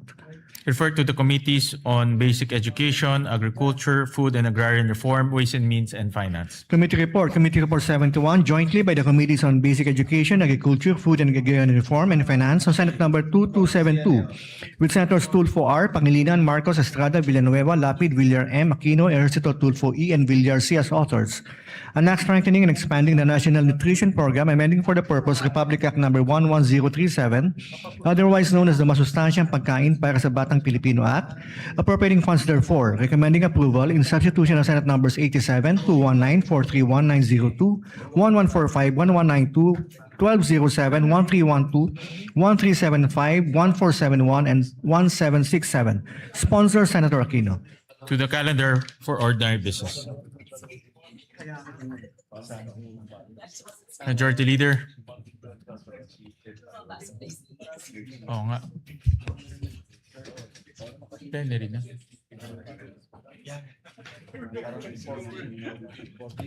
Thank you very much, Mr. President. Mr. President, before we recognize our distinguished sponsors of the measure, we'd just like to welcome also to the plenary our dear colleagues from the House of Representatives, members of the Commission on Appointments. Yeah, we welcome our colleagues from the Commission on Appointments, Excited na po particularly sila. our Excited na po sila. counterparts from the House of Representatives. Yes, thank you, Mr. President. We welcome them with open arms to their House of or to the Senate, Mr. President. Mr. President, I move that we transfer to the calendar ordinary business special orders. Senate Bill number, it's not in my list. 2272. 2272, Mr. President. I so move. Is there any objection? Hearing none, the motion is approved. Mr. President, I move that we consider Senate Bill number 2272 and ask the Secretary to read the title of the measure. Is there any objection? Hearing none, the motion is approved. Consideration of Senate Bill number 2272 is in order. Under Committee Report number 71, Mr. President. Under Committee Report 71, the Secretary is directed to read only the title of the bill without prejudice to inserting into the records the whole text thereof. An act strengthening, expanding the National Nutrition Program, amending for the purpose Republic Act number 11037, otherwise known as the Masustansyang Pagkain para sa Batang Pilipino Act, appropriating funds therefore. Mr. President, we recognize the sponsor, Senator Bam Aquino, to sponsor the We measure. recognize the gentleman from Tarlac, Senator Bam Aquino. Mr. President, mga kasama, magandang araw po sa ating lahat. The Committee on Basic Education is pleased to present Senate Bill number 2272 under Committee Report number 71, which seeks to amend Republic Act 11037 or the Masustansyang Pagkain parang sa Batang Pilipino Act. Nais po natin pasalamatan ang ating mga kasamahan sa komite, ang EDCOM 2 at ang iba't ibang ahensya na katuwang natin sa pagsulong ng panukalang ito. Sa lahat po, ng mga pangyayari sa Senado sa nakaraang buwan. Ang reformang ito na para sa kabataang nangangailangan at para sa kabataang nagugutom ang isa po sa nakapanghihinayang po talaga na naantala ng ilang linggo. Mr. President, mahalagang tugunan po ang matagal ng issue ng stunting sa kabataang Pilipino. Ayon po sa ulat ng EDCOM 2, sa loob ng 20 taon mula year 2000 hanggang 2020, nananatili ang problema ng stunting sa ating kabataan. Currently, 26.7% of Filipino children under 5 years old are stunted. Ibig sabihin po, isa sa bawat 4 na kabataan ay hindi naaabot ang kanilang tunay na potensyal. They will carry the lifelong burden of undernutrition. Hindi po natin malulutas ang krisis sa edukasyon kung hindi po natin tututukan ang isa sa mga ugat nito, ang kakulangan sa nutrisyon na nagsisilbing hadlang upang epektibong matuto ang mga estudyanteng Pilipino. Ang ating pong panukala ngayon ay hindi lamang isang feeding program. Ito po ay reforma sa edukasyon, isa pong public health strategy at isa pong hakbang sa pagpapaunlad ng human capital ng ating bansa. Meron pong matatag na ugnayan sa pagitan ng nutrisyon at edukasyon. Ang isang gutom na bata ay hindi makakapag-focus. Ang isang malnourished na utak ay nahihirapan na maalala ang pinag-aralan sa eskwelahan. Ang expanded National Nutrition Program na ito ay tutugon sa isa sa pinakamalaking reformang kinakailangan ng ating sistema sa edukasyon. Noong ating pong unang termino, tayo rin po yung nag-sponsor ng RA 11037. Ngunit sa halos isang dekada ng implementasyon, nakita rin po natin ang mga gap o puwang sa sistema. Our goal today is to bridge those gaps through 3 major reforms. Una po, sa ilalim ng ating bagong expanded National Nutrition Program, magkakaroon ng life stage approach mula sa tamang nutrisyon ng buntis na mga nanay hanggang sa mga sanggol, sa mga toddler, hanggang sa mga school-age children, hanggang sa mga kabataan sa high school. Ibig sabihin po, sa lahat ng essential developmental stages ng ating kabataan, meron pong masustansyang pagkain para sa mga nangangailangan. Ginagawa rin po nating universal ang feeding para sa lahat ng batang nasa kinder to grade 3. Ibig sabihin po, lahat ng mga bata sa kinder to grade 3 sa ating public school ay makakakuha ng masustansyang pagkain. Isa po ito sa pinakamahalagang hakbang at pinakamalaking reforma para tugunan ang krisis sa nutrisyon at sisiguraduhin po natin na tuloy-tuloy ang pag-aalaga. Pangalawa, malinaw na accountability at data governance. Nililinaw rin po ng panukalang ito ang mga tungkulin ng DOH, DSWD, DepEd, NNC, DILG at iba't iba pang mga ahensyang patungo sa nutrisyon ng ating kabataan. Sa pamamagitan po nito, maiiwasan ang overlap at masisigurado na may nakatutok sa nutrisyon ng bata sa bawat edad. Sisimulan din po ang isang Universal Health Record or UHR. Sa pamamagitan ng tama at updated na data tungkol sa nutrisyon, mas madali rin pong matututukan at mababantayan ang paglaki ng bawat bata mula barangay hanggang sa paaralan. Pangatlo po, ang pag-uugnay sa lokal na produksyon. Isa pong pinaglaban din po ni Senator Kiko Pangilinan. Ang pagtugon sa malnutrition ay tugon din po sa kahirapan ng ating mga magsasaka at mangingisda, ang ating food producers. Bibigyan natin ng prioridad ang freshly prepared hot meals at local procurement. Sa pamamagitan po ng diretsong pagbili sa mga lokal na magsasaka at mangingisda, sisiguro rin po natin ang kanilang kabuhayan. Kaya po yung budget para sa nutrition ay pwede rin pong magsilbing budget para sa ating lokal na agrikultura. Tulad din po ng ating Classroom Building Acceleration Program or CAP-ACT, maaaring bigyan ng suporta ang mga LGU na merong effective na feeding or nutrition programs. Sila po ay maaaring magkaroon ng bahagi ng pambansang pondo upang maipatupad ang mga nutrition program nila sa kanilang sariling lugar. Mga President, Mr. President, mga kasama, ang nutrition po ay isang long-term investment para sa ating human capital at ekonomiya. Ang mga batang malusog ay mas may pagkakataong magtagumpay sa paaralan, maging produktibong bahagi ng ating workforce at makapag-ambag sa pag-unlad ng ating bansa. Nagbibigay din ang batas na ito ng karagdagang suporta para sa mga vulnerable sectors tulad ng indigenous learners, mga nasa GAIDA or geographically isolated and disadvantaged areas, mga batang may kapansanan at mga buntis na mag-aaral. Gaya po ng iba nating mga reforma sa edukasyon, inaasahan ko po ang inyong suporta upang masiguro na wala ng batang Pilipino ang uuwi na gutom o mahihirapang mag-aral dahil sa kumukulong sikmura. Simulan po natin ang pag-unlad ng ating bansa sa pinakapundasyon, isang batang Pilipinong busog, malusog, at handang matuto. Maraming salamat, Mr. President, mga kasama. Magandang araw po sa inyong lahat. Maraming salamat, Senator Bam, at maraming salamat at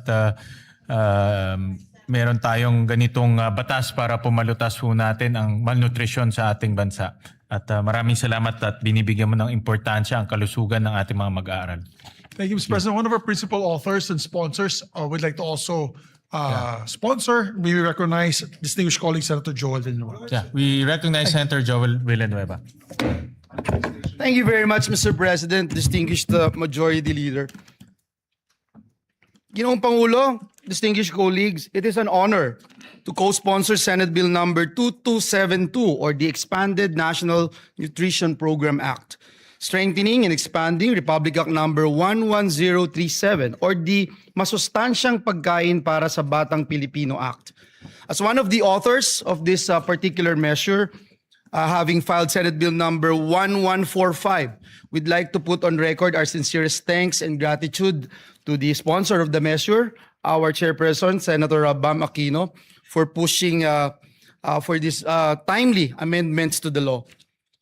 Ginoong Pangulo, kapag po ang isang batang Pilipino ay pumapasok sa paaralan na wala pong laman ang sikmura, hindi lang po yan ang walang laman.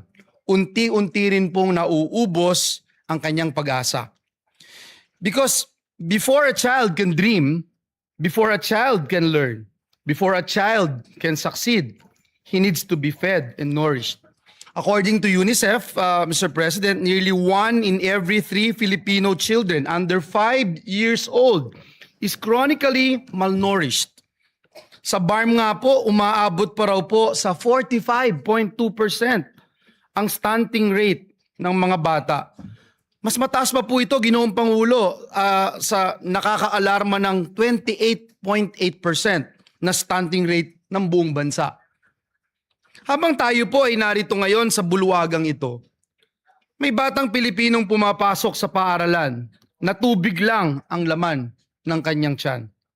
May batang hirap na mag-concentrate sa klase dahil siya po ay gutom. At may mga magulang na pinipiling huwag kumain para lang may maihain naman para sa kanilang mga anak.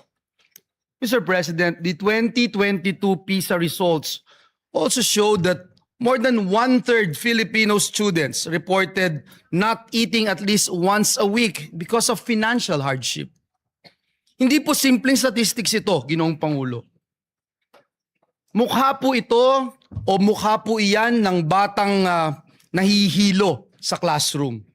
Mukha po yan ng batang unti-unting na pag-iiwanan. Hence, Mr. President, we fully support this measure which recognizes that hunger is not really a food problem. It is an education problem. It is a health problem.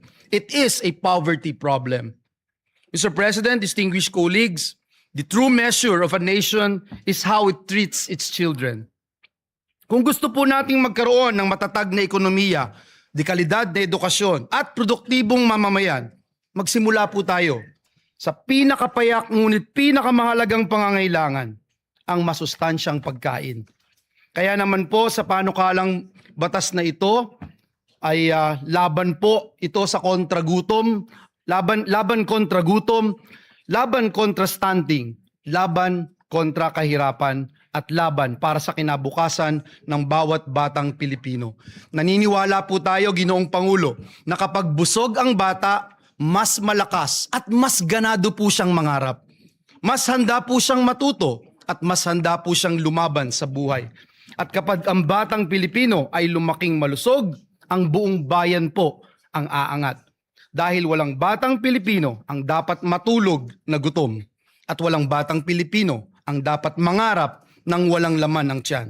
Muli, Ginoong Pangulo, maraming salamat at pagpalain po tayong lahat ng ating Panginoong Diyos. Maraming salamat, Senator Joel Villanueva. We recognize the gentleman from Pampanga, Senator Kiko Pangilinan. Maraming salamat, Mr. President. Just a quick manifestation. We will submit our co-sponsorship speech for this measure. We congratulate Senator Bam Aquino for marshalling this through. Nung nakaraang dalawang kampanya po natin ay pagkain at gutom ang ating tinututukan. Kaya ito'y isa sa mga mahalagang panukalang batas na dapat lamang ay maipasa kaagad. Isang pondo, Mr. President, 4 ang tinutugunan. Kahirapan, kalusugan, edukasyon, at agrikultura at pangingisda, Mr. President. 4 ang tinutugunan, 1 pondo, Mr. President. Hindi lang gutom ng ating mga kababayan, ang ating mga anak, pati ang gutom ng ating mga magsasaka at mangingisda na maibenta ng tama ang kanilang ani at huli para gumanda ang kanilang kita, matutugunan din ng panukalang ito. Kaya we will submit our co-sponsorship speech, and we thank Senator Bam Aquino for marshalling this measure. Maraming salamat, Mr. President. Thank you. very much. We also recognize the gentleman from Palawan, Senator Erwin Tulfo.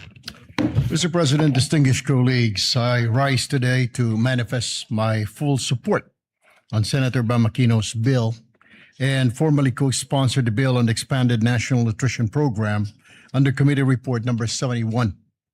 Section 15, Article 2 of our 1987 Constitution explicitly mandates that the state shall protect and promote the right to health of the people. Yet, despite our past legislative efforts, we are cognizant of the stark reality that child malnutrition remains a formidable crisis in our country. Under Republic Act number 11037 or the Masustansyang Pagkain para sa Batang Pilipino Act, our national feeding program is currently limited to a period of 120 days. Mr. President, this is simply insufficient to sustain the nutritional requirements of our growing children from prenatal period to their school age years. Hindi naman po nawawala ang gutom at malnutrisyon pagkalipas ng 120 days. Sa katunayan, karamihan sa mga kaso ng stunting ay nagsisimula sa unang yugto ng buhay ng isang bata. Kaya kinakailangan ang tuloy-tuloy at pangmatagalang interbensyon. It is for this reason that I also filed Senate Bill number 1471. Through this measure, we seek to extend the national feeding program. Furthermore, this bill represents an opportunity to simultaneously uplift another marginalized sector by harmonizing this measure with Section 11 of Republic Act number 11321 or the Sagip Saka Act. We mandate the direct purchase of agricultural and fishery products from accredited farmers and fisher folks cooperatives.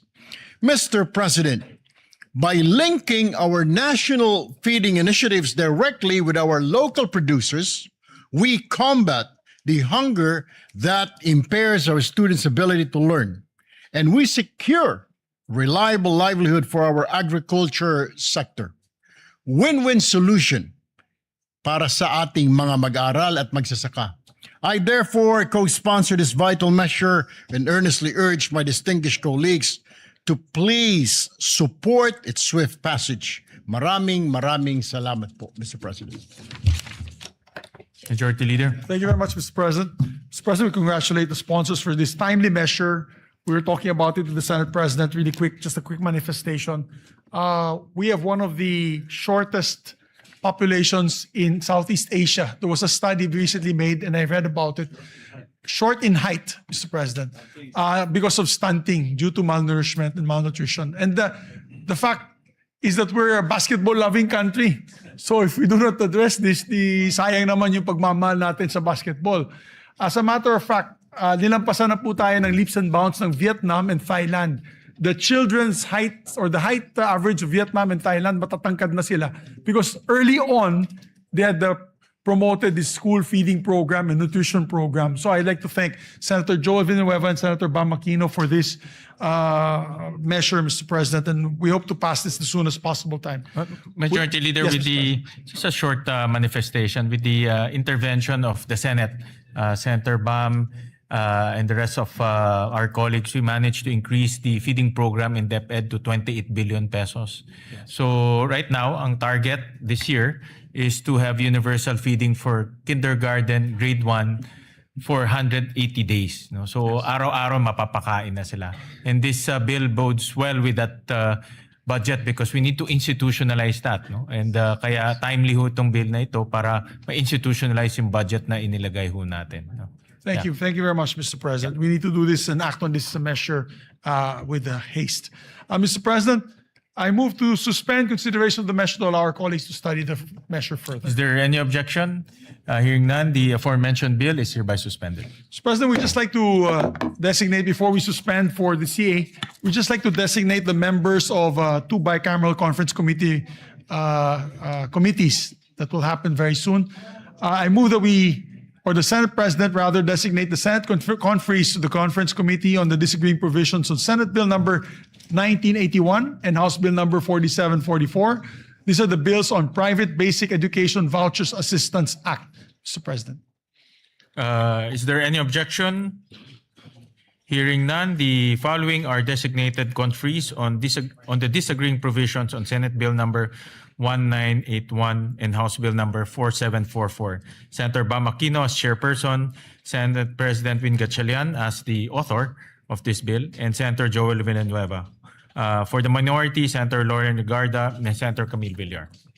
Thank you very much, Mr. President. Mr. President, I move also that we proceed with the Senate President's designation of Senate conferees to the Conference Committee on the Disagreeing Provisions on Senate Bill number 1966 and House Bill number 6636. This is the bill institutionalizing the Assistance to Individuals in Crisis Situations Act. I so move, Mr. President. Is there any objection? Hearing none, the following members are hereby designated as Senate conferees on the Conference Committee on Disagreeing Provisions on Senate Bill number 1966 and House Bill number 6636. They are Senator Erwin Tulfo as chairperson, members for the majority, Senator Ping Lacson, Senator Lito Lapid, Senator Vicente Soto III, and for the minority, Senator Bongo. Thank you, Mr. President. And also for the record, Senator Kiko Pangilinan would like to be co-author and co-sponsor of the committee report of Senator Bam, as well as yours truly, Mr. President, if it can be made also co-sponsor and co-author. So recorded. Thank you. And Senator Rafi Tulfo as well, Mr. President. So recorded. Thank you, Mr. President.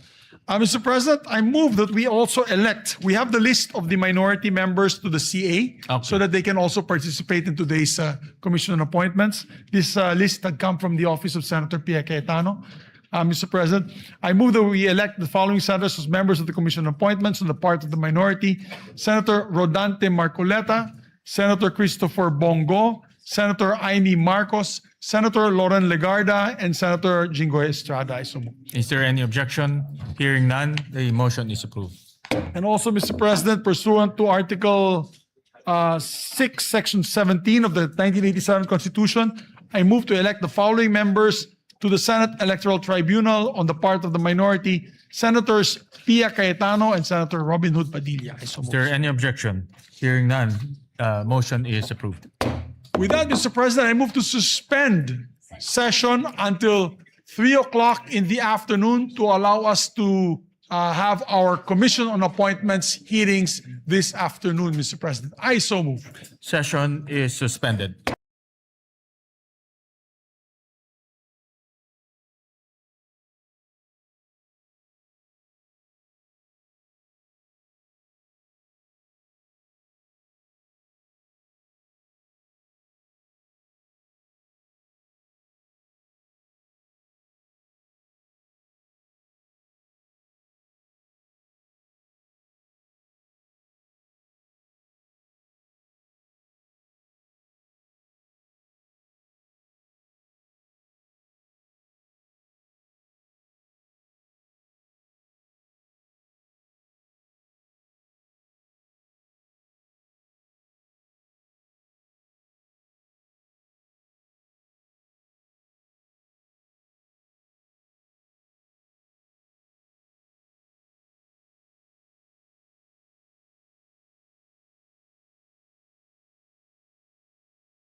Mr. President. Mr. President, earlier this morning when we had our resumption of session, we approved on second reading the bill of Senator Risa. This is the Barangay Health Magna Carta for Barangay Health Workers. We still have one member who wishes to just propound a bit more amendments. So I move for its reconsideration, Mr. President, with the permission of the body. Yeah. Is there any objection? Hearing none, the motion is approved. Thank you, Mr. President. Move to open the period of amendments. Is there any objection? Hearing none, period of amendments is hereby open. Mr. President, I move that we recognize once again the sponsor, Senator Risa Ontiveros, and to make their propose her amendment is no other than Senator Pia Cayetano. We recognize the gentle lady from Panay, Senator Risa Ontiveros, and to propound amendments, gentle lady from Taguig, Senator Pia Cayetano. Thank you, Mr. President. Will Her Honor be willing to hear this representation's proposed amendments? Definitely, Mr. President.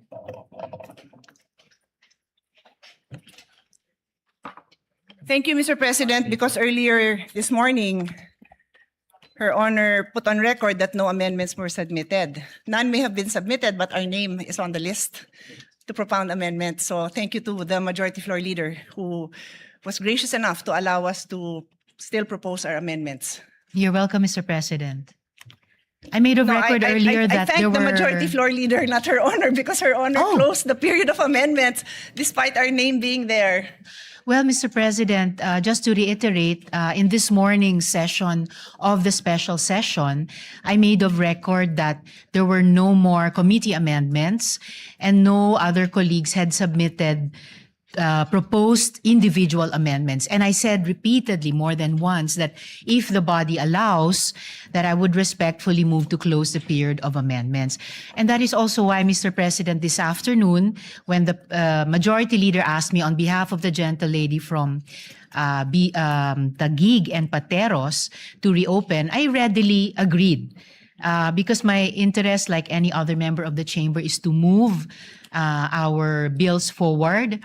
And if this afternoon the gentle lady is desirous to present the amendments, then by all means, I gave way to the reconsideration, Mr. Thank President. you. I'll just remind the body that the practice is usually staff to coordinate if there's a name on the list, because sometimes the person who made the reservation would waive their right, and that's quite common, or sometimes they would submit their amendments, or sometimes they would ask for a later time. So on that note, I'm ready to proceed.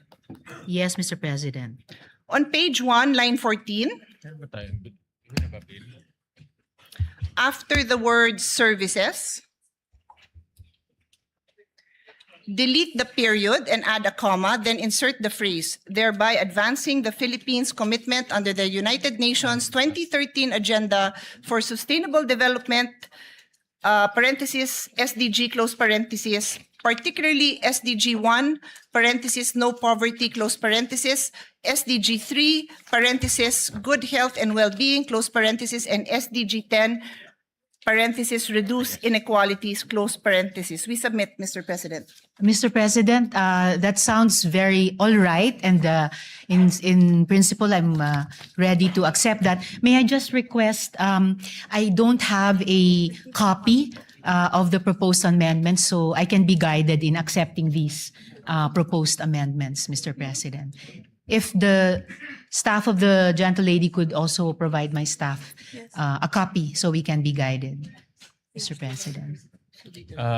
Maybe request the staff of Senator Pia to, there's a guide so Senator Risa can follow the amendments. Or we can just flash it. Maybe we Yes, can. thank you, Mr. Yeah, if President. we have something that we can I flash. think it would be best to flash so Yeah. everyone can follow. Yeah.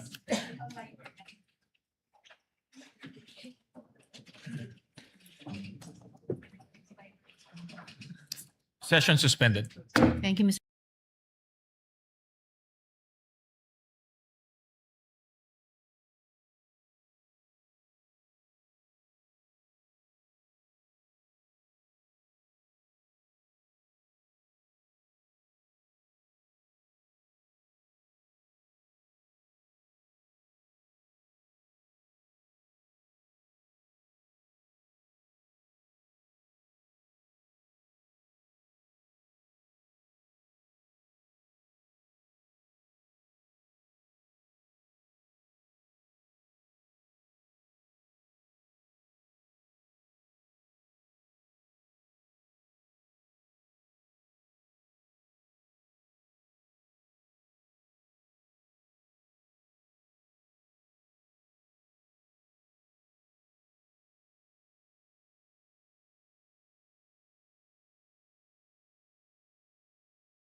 Actually, Mr. President, these are very simple, straightforward amendments. So we don't have a ready copy to share. But I can read, in the interest of moving it along, I can read the amendments, and Her Honor can check it. If there's any issue with it later on, then in the same way that we reopen, Her Honor can check. Because honestly, they're very straightforward. They're just principles which, knowing how we all have a common interest in supporting the strengthening the work of the barangay health workers. I really don't foresee that there's anything controversial. Again, happy to present, but I don't have it in a form that is presentable right now. So because I'm reading, I don't read a script. I look at the bill and then I read my amendments. That's all I There, have. it's already There, okay. flashed. So maybe as we go line by line, there will be time to prepare it. Okay. Thank you, Mr. President. That would have been fine. And in fact, yes, I have that copy already also po. And as I said earlier, yung unang pinropose na amendment ng gentle lady, it already sounded okay. But this is even more helpful now to have this matrix. Salamat po, Mr. President. Go ahead. Has this been What does the sponsor say So to the amendment? To the first proposed amendment, Mr. President, in section 2. Accepted, Mr. President. Any objection? Hearing none, amendment is approved.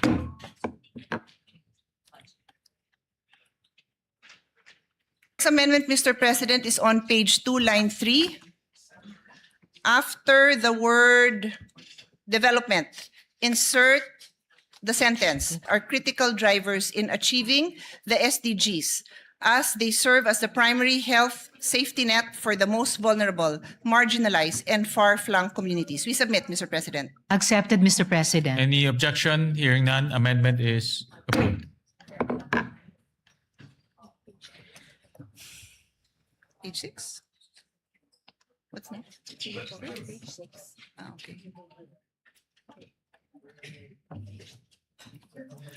Next amendment, Mr. President, is on page 6, line 30.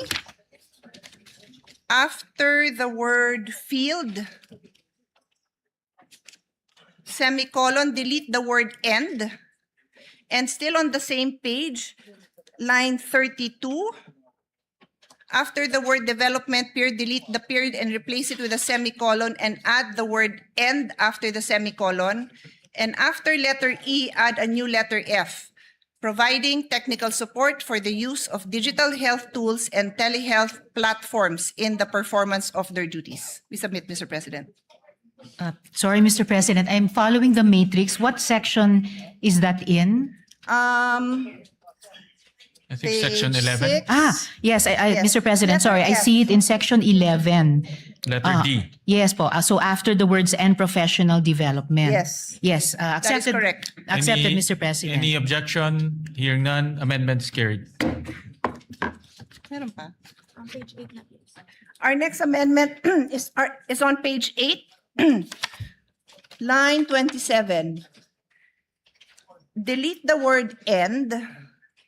And on the same page, on line 31, after the word duties, delete the period and replace it with a semicolon and then add the word end. And add a new number 3, which shall read, psychosocial support and mental health services, recognizing the emotional, psychological, and physical demands inherent in frontline community health service.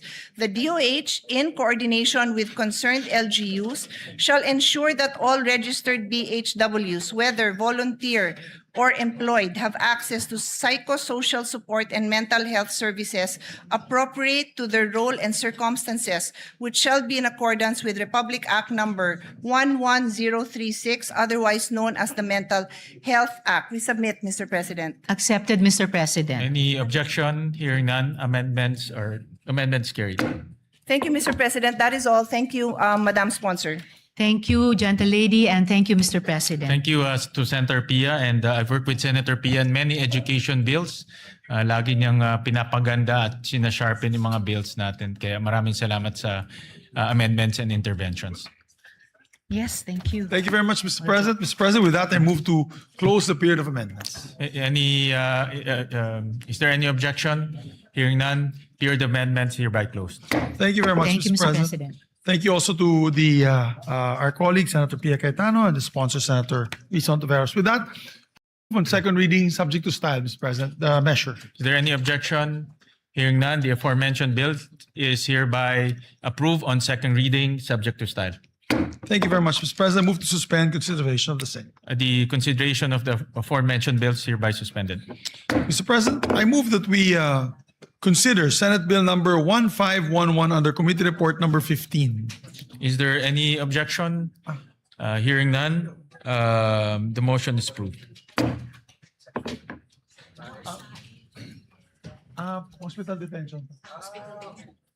Thank you very much, Mr. President. Mr. President, I move that this is the hospital detention measure. We are, of course, against hospital detention of the patients. Anti-hospital, that's right. Thank you for clarifying, Senator Pia. It's the anti-hospital detention bill or act, Mr. President. And we'd like to recognize the sponsors, Senator Risa Ontiveros, and our distinguished colleague, Senator Pia Cayetano, to propound the amendments, Mr. President. We're in the period of amendments, just for the We information. recognize the gentlelady from Panay, Senator Risa Ontiveros, and to propound her amendments, the gentlelady from Taguig, Senator Pia Cayetano. Thank you, Mr. President.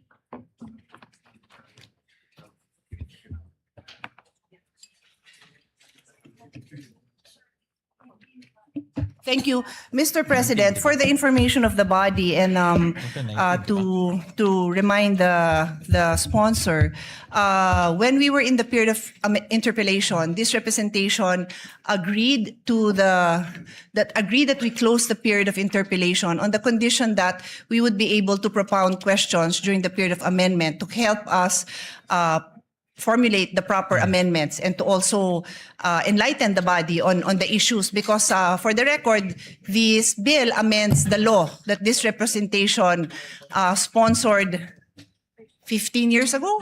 So I also congratulated the sponsor during my first amendment that the first time I made amendments, that it is high time that we review this. So I'm supportive of this, but I just need to be able to propound these clarificatory questions, because I hope the body will engage with us, because I think it requires a whole of body approach in solving this issue. Because the next issue I'm going to take up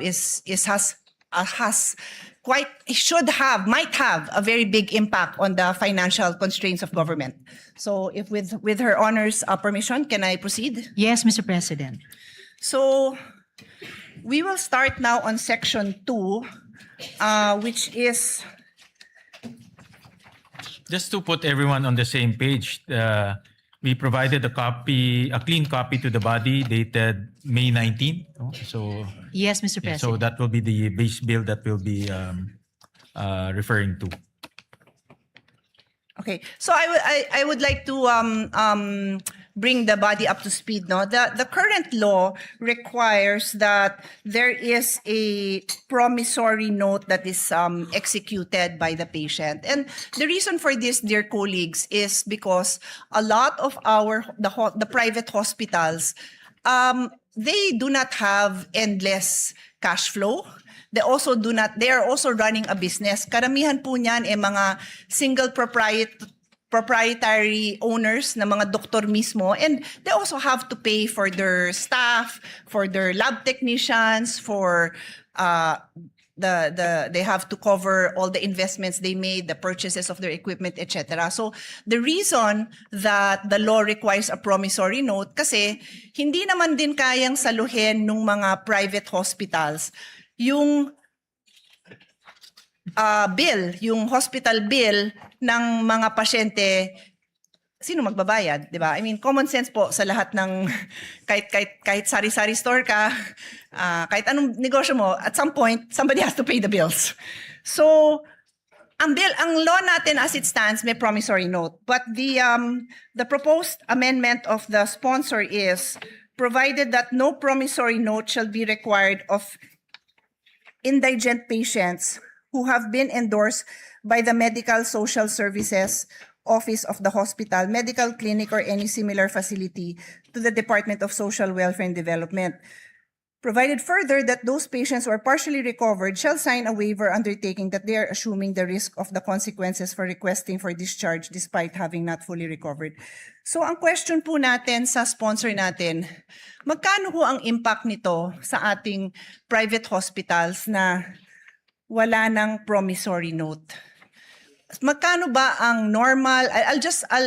Her Honor can answer in any way she would like based on the data that she has.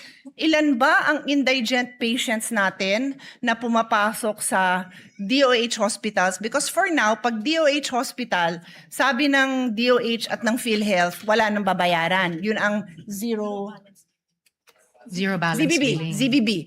Zero, I was gonna say zero sum, parang iba namang concept yun. Zero balance billing, ZBB. So yan ang DOH hospitals. And then, na-cover na ba yung LGU hospitals? Hindi pa? Hindi pa po, parang nagpa-pilot pa lang. Okay. So yung question natin, when this was first brought up, I think we were deliberating the budget. Alam ni Senate President yan kasi siya yung chairman ng ating Committee on Finance.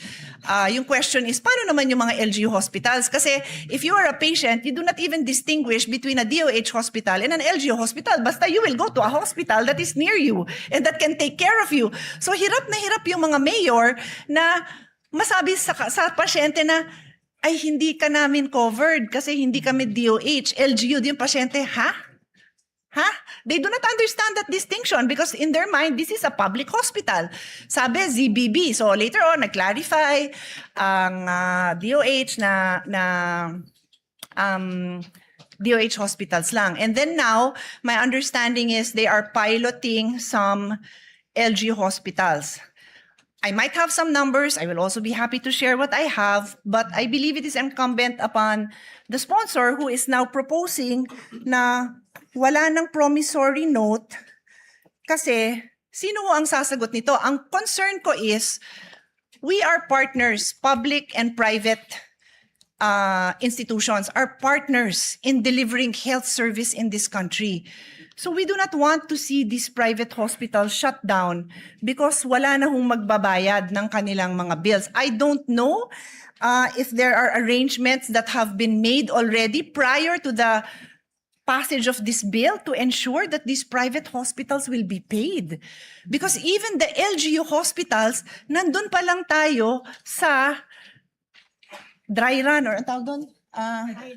Pilot testing. So I give the floor to Her Honor to enlighten us because I would love to be able to support the needs of the indigent patients, but I also don't want the private hospitals to close. Thank you, Mr. President. Of course, I also share that particular concern of the gentle lady from Taguigan Pateros. As to her first question, kung magkano lahat-lahat ang magiging financial implications sa mga ospital kung maipasa natin itong batas na ito. Unfortunately, there's no concrete data of the universe of that amount, but at the very least, pwede nating sabihin na variable yung fees, no? The fees range from as low as 50,000 pesos to 1 million pesos per patient. Depende sa kaso. Then of course, we would need to multiply that to come up with the range, multiply that with yung pangalawang tanong ng gentle lady kung ilan lahat yung mga indigent patients ang hindi nakakasettle ng bills nila under the current system. And before I go to ano yung kapalit ng current system proposed in this bill, I would just like to note, Mr. President, na because of this concern being raised by the gentle lady, kaya alam ko rin po na Senator Joel will also propose amendments in terms of transparency of billing and charges dahil sa cost variability na ito. Alright, then dako na po ako, Mr. President, sa kung hindi na magpapatuloy yung kasalukuyang promissory note system, ano naman ang kahit papaanong mga garantya o reassurance sa mga ospital na they will be eventually paid. The bill proposes at least 5 which may be used either singly or in combination with each other. So the promissory note or yung katumbas ng promissory note shall be secured by any or a combination of the following: a mortgage over real or personal property of the patient, a relative, or a co-maker. B, a guarantee of a co-maker who shall be jointly and severally liable. C, a deed of assignment. Dito, importante, Mr. President, gentlelady, yung papel ng mga government financial institutions. A deed of assignment of the loan proceeds or benefits entitlement from the Social Security system or the government service insurance system in case the patient is an active member thereof. D, a guarantee letter from the Philippine Charity Sweepstakes Office, and in the case nga po of indigent and financially incapacitated patients, a guarantee letter from the Department of Social Welfare and Development or the Department of Health.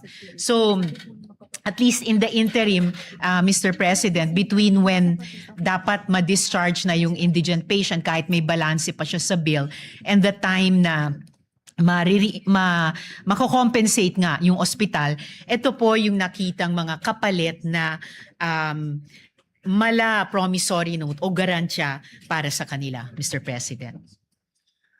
Mr. President, perhaps the sponsor can enlighten me because, with all due respect, yung binasa niyo po is Section 2, which states the promissory note shall be secured by any or a combination of the following.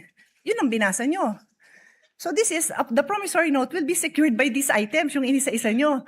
What you told me is ito yung mga kapalit ng promissory note. Hindi ho yan ang nakasulat sa bill ninyo, Mr. President.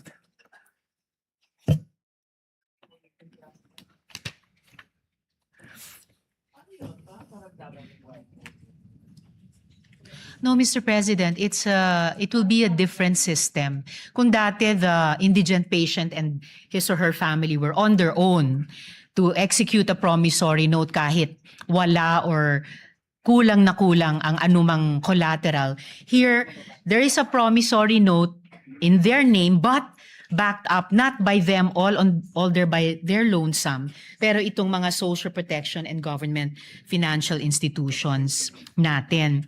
And without leaving this topic, if the gentlelady wishes to pursue it, just relating to an earlier question of hers, in terms of proxy data, yung tinatanong po nila na magkanong magiging cost implications, lalo na sa mga private hospitals, kung maipasa yung batas na ito. So babalikan, sorry, just so for clarity lang, Yes. binabalikan niyo yung unang question ko kasi yung question natin ngayon is your response to me. Yes. So which one first? Because Sabi hindi pa ko po, tayo- Mr. President, na without leaving this topic, just para hindi So, ko balikan natin malimutan. yung sa numbers. Yes, Okay, I just sure. want to add Okay.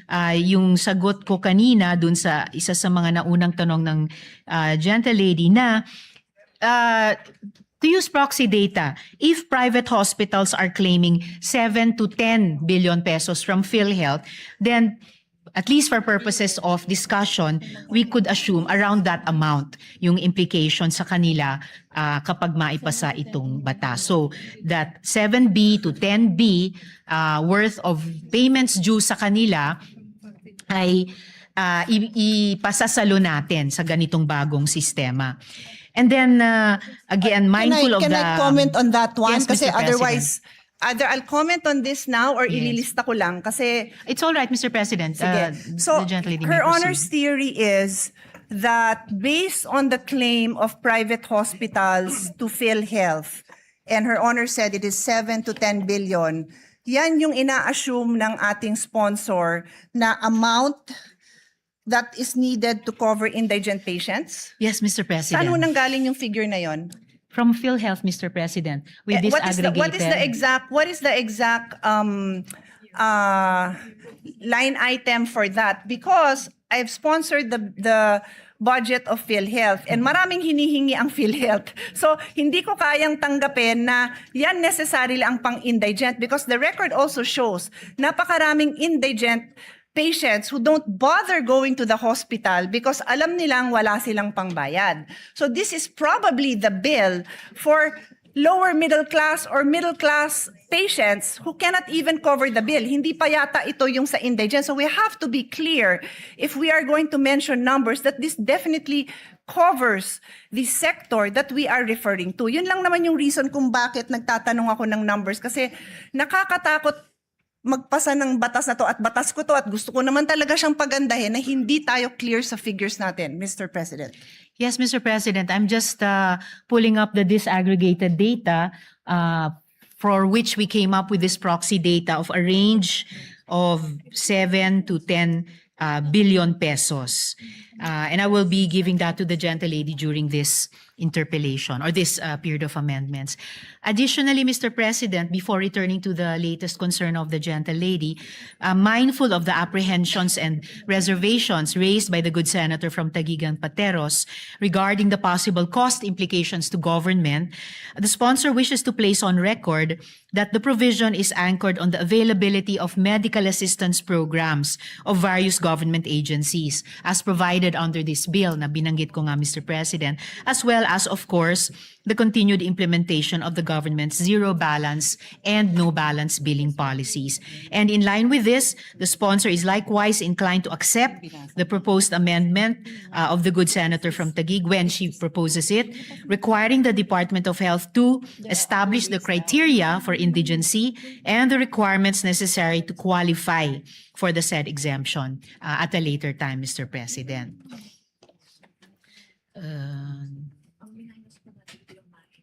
So the latest concern of the gentlelady was So Her Honor made a statement that there are other ways the bill intends to support the indigent patient. And Her Honor mentioned letter A, B, C, D, E. Sabi nyo, 5 po yun.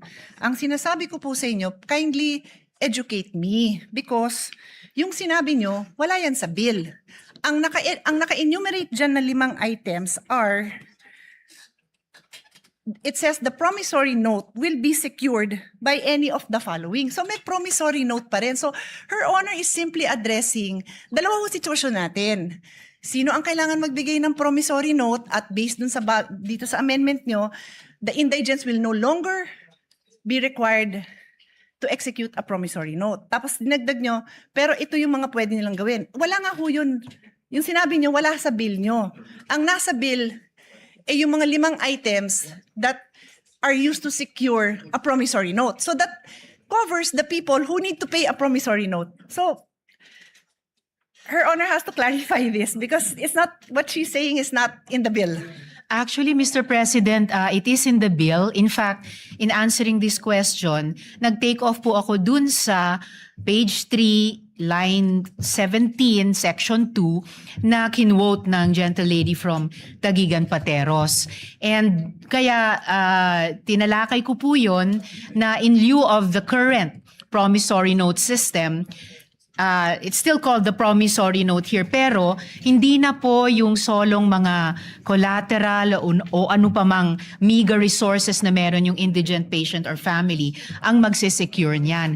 Ang magbaback up na po nun ay yung mga social protection agencies at saka government financial institutions natin tulad ng SSS, GSIS, PCSO, DSWD, DOH. So in effect, Can Her the Honor promissory specific- note, if I may just complete Yeah, sure. this last sentence, the promissory note will no longer be issued by their lonesome nga po ng indigent patient and family, then bahala na sila sa buhay nila kung paano i-honor. In a way, it will be for the benefit of the hospital na mayroong, hindi yung mahirap na iyon, pero may government institutions na nagsisiguro sa kanila na you will be paid, Mr. President.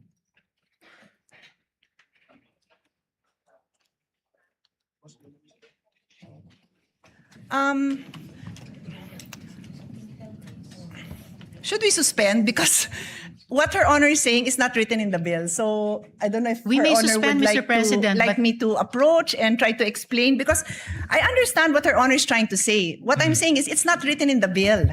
Mr. You President, can we may ask your suspend. staff because it's not written in the bill. We may suspend, Mr. President, but it is actually written in the bill, and I was Kindly read quoting it. the gentlelady Kindly read it when I into the responded to her record. question. Then read it into the record because yung binanggit niyong 5 items, nandyan nakasulat yan. But line 27, section 2, line 27 says, the promissory note shall be secured by any or a combination of the following. Yun nga kung binanggit nyo, nandyan yan. But it says a promissory note will be secured. My question was, paano mabubuhay ang mga ospital kung wala ng promissory note? Hindi nyo pwedeng ibato ito kasi ito sabi, the promissory note will be secured by the following. Perhaps Your Honor would like to make an amendment that says that in lieu of the promissory note, kasi yun ho ang sinasabi ninyo. Ang sinasabi ko, hindi nga ho nakasulat. So would you like to propose? Because we are happy to study and support. But hindi nga ho nakasulat yun. Yun lang naman ang puntos ko. Hindi pwede kasi yung intention natin, hindi klaro sa batas. Well, that's why I'm glad, Mr. President, that we are in the period of amendments because this representation is very open to proposed amendments, including subject to style, to not just improve the content of the bill, pero klaruhin ang crystal clear kung ano po yung intent niya. So no problem with that, Mr. President. Yes, and that is what I'm doing by using the period of amendment to make the interpellations. I am making it known to the sponsor that what she is saying is not in the bill. So I believe if yun po ang intention ng sponsor, then kayo po ang isulat niyo po yun kasi kayo ang nagsabing yun yung gusto niyong gawin eh. Di kayo po ang magsulat nun and we will be happy to review it kasi hindi ko po amendment yun. Ako yung nagtatanong kung ano ang gagawin ng ospital kung wala siyang promissory note. So sabi niyo ito. So tinatanong ko saan nakasulat yun? No problem, Mr. President. We can improve this in this very period of amendments. Thank you. Tapos balikan ho natin yung expenses, no? I can suspend and Her Honor can look at her numbers because I will also be presenting numbers. Her Honor also mentioned 50K to 1 million per patient. So does Her Honor intend to, kasi yun yung unang binanggit nyo. So does Her Honor intend to come up with a number based on those, that range of expense? That Her Honor mentioned. Kasi kailangan nga natin ng number because we have to find out where will we get this amount to support naman these private hospitals. Otherwise, this is a disaster because ang mangyayari, pipila lang sila sa Malacanang, magmamakaawa sila na wag ipasa to. Sayang naman yung effort natin dahil we all have the same intention. Pagandahin yung health system natin.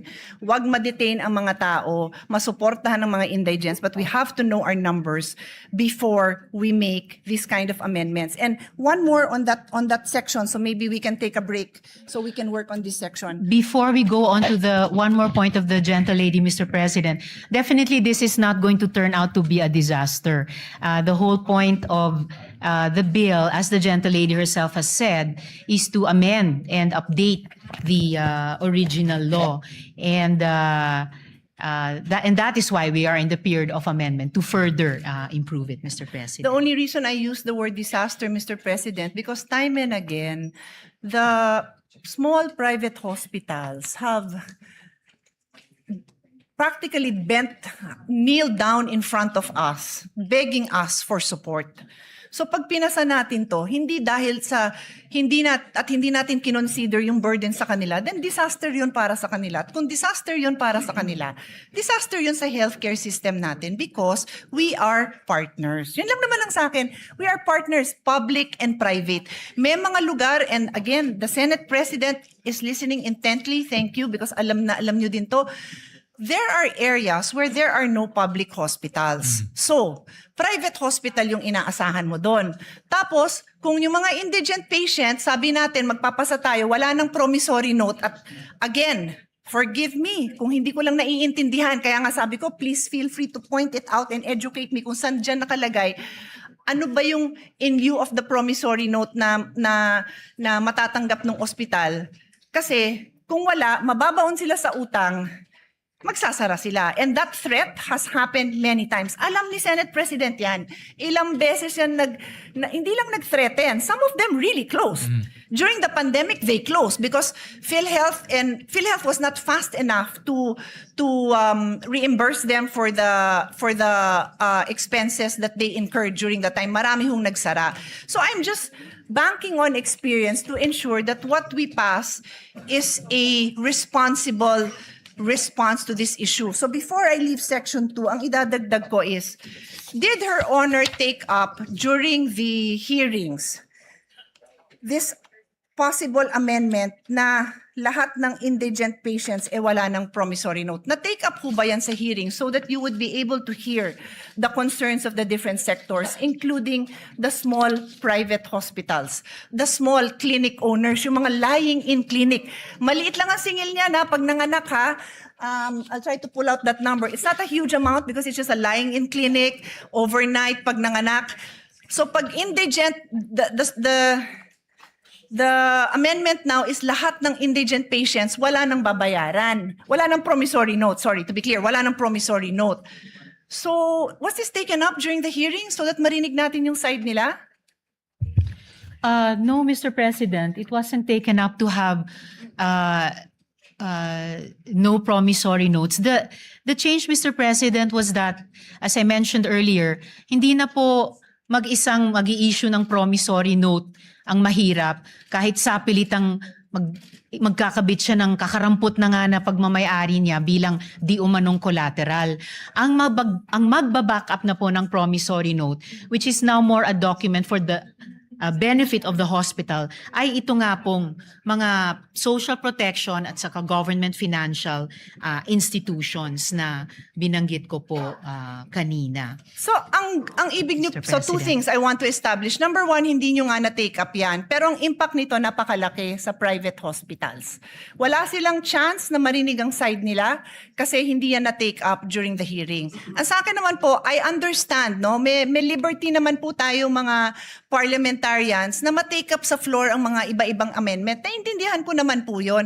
Pero pag napakabigat nung impact, it's either na-take up yan sa hearing or bibigyan natin sila ng time na mabigay din nila yung posisyon nila dito. Kasi sobrang laki talaga ng impact sa kanila. Please give me the number of private hospitals. 864 private hospitals. There are 864 private hospitals spread out all over the country. And like I said, there are certain areas where there are no public hospitals. So ang tatakbuhan lang ng tao, private hospitals. So kung hindi sila narinig sa hearing, sana man lang marinig din natin yung position nila on this issue. And before, as I said, I leave Section 2. Her Honor If keeps the gentlelady would allow, Of before we course. move to another No, I'm not leaving yet. point. I have another point on Section 2. If I may just respond to this latest point.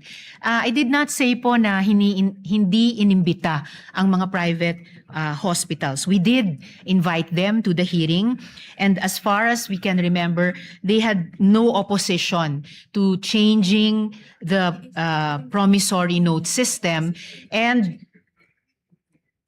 in large part changing it by backing it up, hindi sa collateral ng mga mahihirap na, kundi yung guarantee at financial capacity ng mga government financial institutions at saka social protection agencies. Ang sinabi ko pong hindi ay hindi natalakay ang isang no promissory note system. But did we invite the private hospitals? We did po, Mr. President. Yes, thank you for clarifying that. Maganda namang clarification yon kasi magandang napapakita naman natin na naimbita naman. Pero yung topic na yan, hindi na pag-usapan.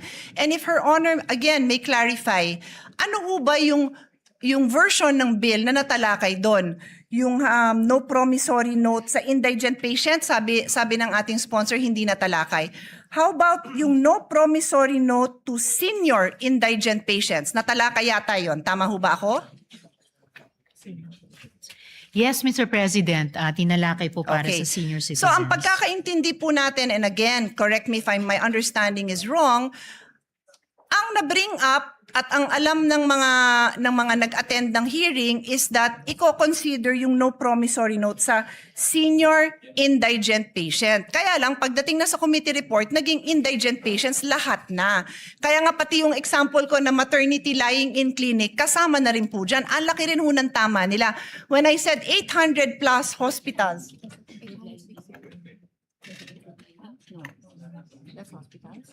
yung sinabi kong 864 na establishments, mga hospital po yun. Hindi pa kasama dyan yung lying in. Baka mas marami pa. So that's why I'm just asking, do we know? And I'm not a stickler for kailangan na take up yan sa hearing. Pero ang sa akin, I am a stickler for narinig ba natin yung concerns nila at yung side nila.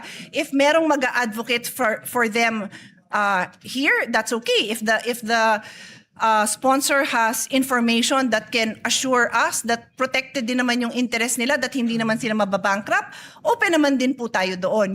That's the only reason I bring it up, Mr. President. Now, Yes, Mr. President, I do appreciate that. And kaya nga po, the bill, gusto niyang i-bring in yung financial power at stability ng mga government financial institutions natin, including nga po the pension institutions and the social protection departments. Additionally, Mr. President, looking at page 4, lines 14 to 17, yun po yung letter E dito po sa section 2 natin, assumed po doon yung coverage for the indigent and the financially incapacitated. Kasi nga po nakalagay dito, in lieu of a promissory note, a guarantee or a reference letter from DOH or DSWD ang mag-assume. So, as the gentlelady and I were starting to discuss earlier, we can, in this period of amendments, clarify the wordings to assume that promissory equals guarantee. So, a promissory note is a guarantee note of these agencies and institutions of government. So, sa ngayon, no promissory note for senior citizens, but this representation is anticipating, or it has an amendment from the Senate President na ang mako-cover all indigent patients. And I'm very willing to, I support that. So, the amendment po, yung covering all indigent, I would accept. And that is also why, Mr. President, we are accepting, again, to reiterate, we are accepting the proposed amendment of the gentlelady for DOH to put eligibility criteria in recognition of her concern. And in fact, I already accepted that, Mr. President, last month, for the record. And for the record, I have no issue covering indigent patients. I am just asking for the financial data so that we are assured that when we go into the budget debates, we will have the full support of all our colleagues to support this amount because mababankrupt nga ang mga private hospitals. And again, I am very willing to hear the numbers to ensure that hindi sila mababankrupt kasi yun lang naman yung objective natin, Mr. President, to ensure that we have a healthy health ecosystem na buhay ang ating private health institutions at nandyan yung mga support na kailangan nila. Kasi bago nga itong factor na dinadagdag natin. It's new. It's new. It does not exist now. Indigent patients are required to provide a promissory note, which means they have the legal obligation, to be clear sa mga nakikinig, they have the legal obligation to cover that amount. That is the meaning of a promissory note.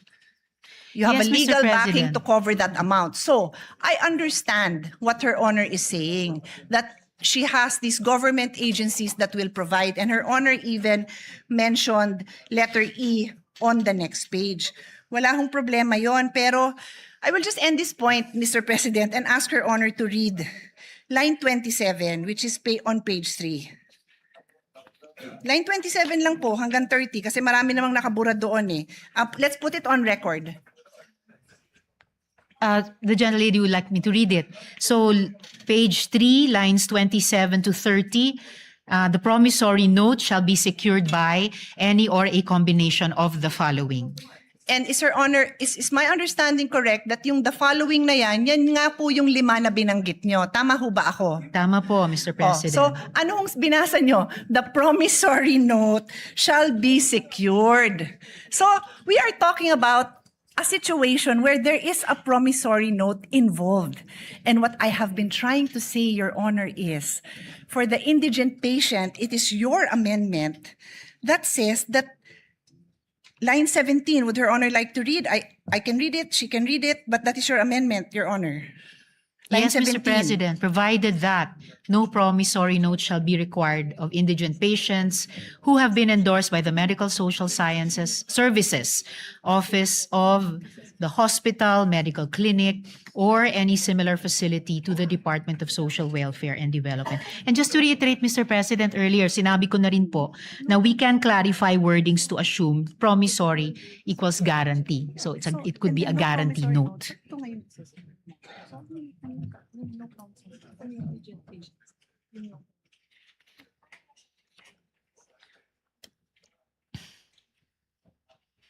Saka wala rin naman pong changes sa Yes. Mr. President, assuming sa budget allocation dahil nasa loob naman ang DOH at DSWD budgets yung MAIFIP at AIX respectively nila. Yun po yung intent din sa bill na to. Mr. President, Your Honor just read line 17, no promissory note shall be required of indigent patients.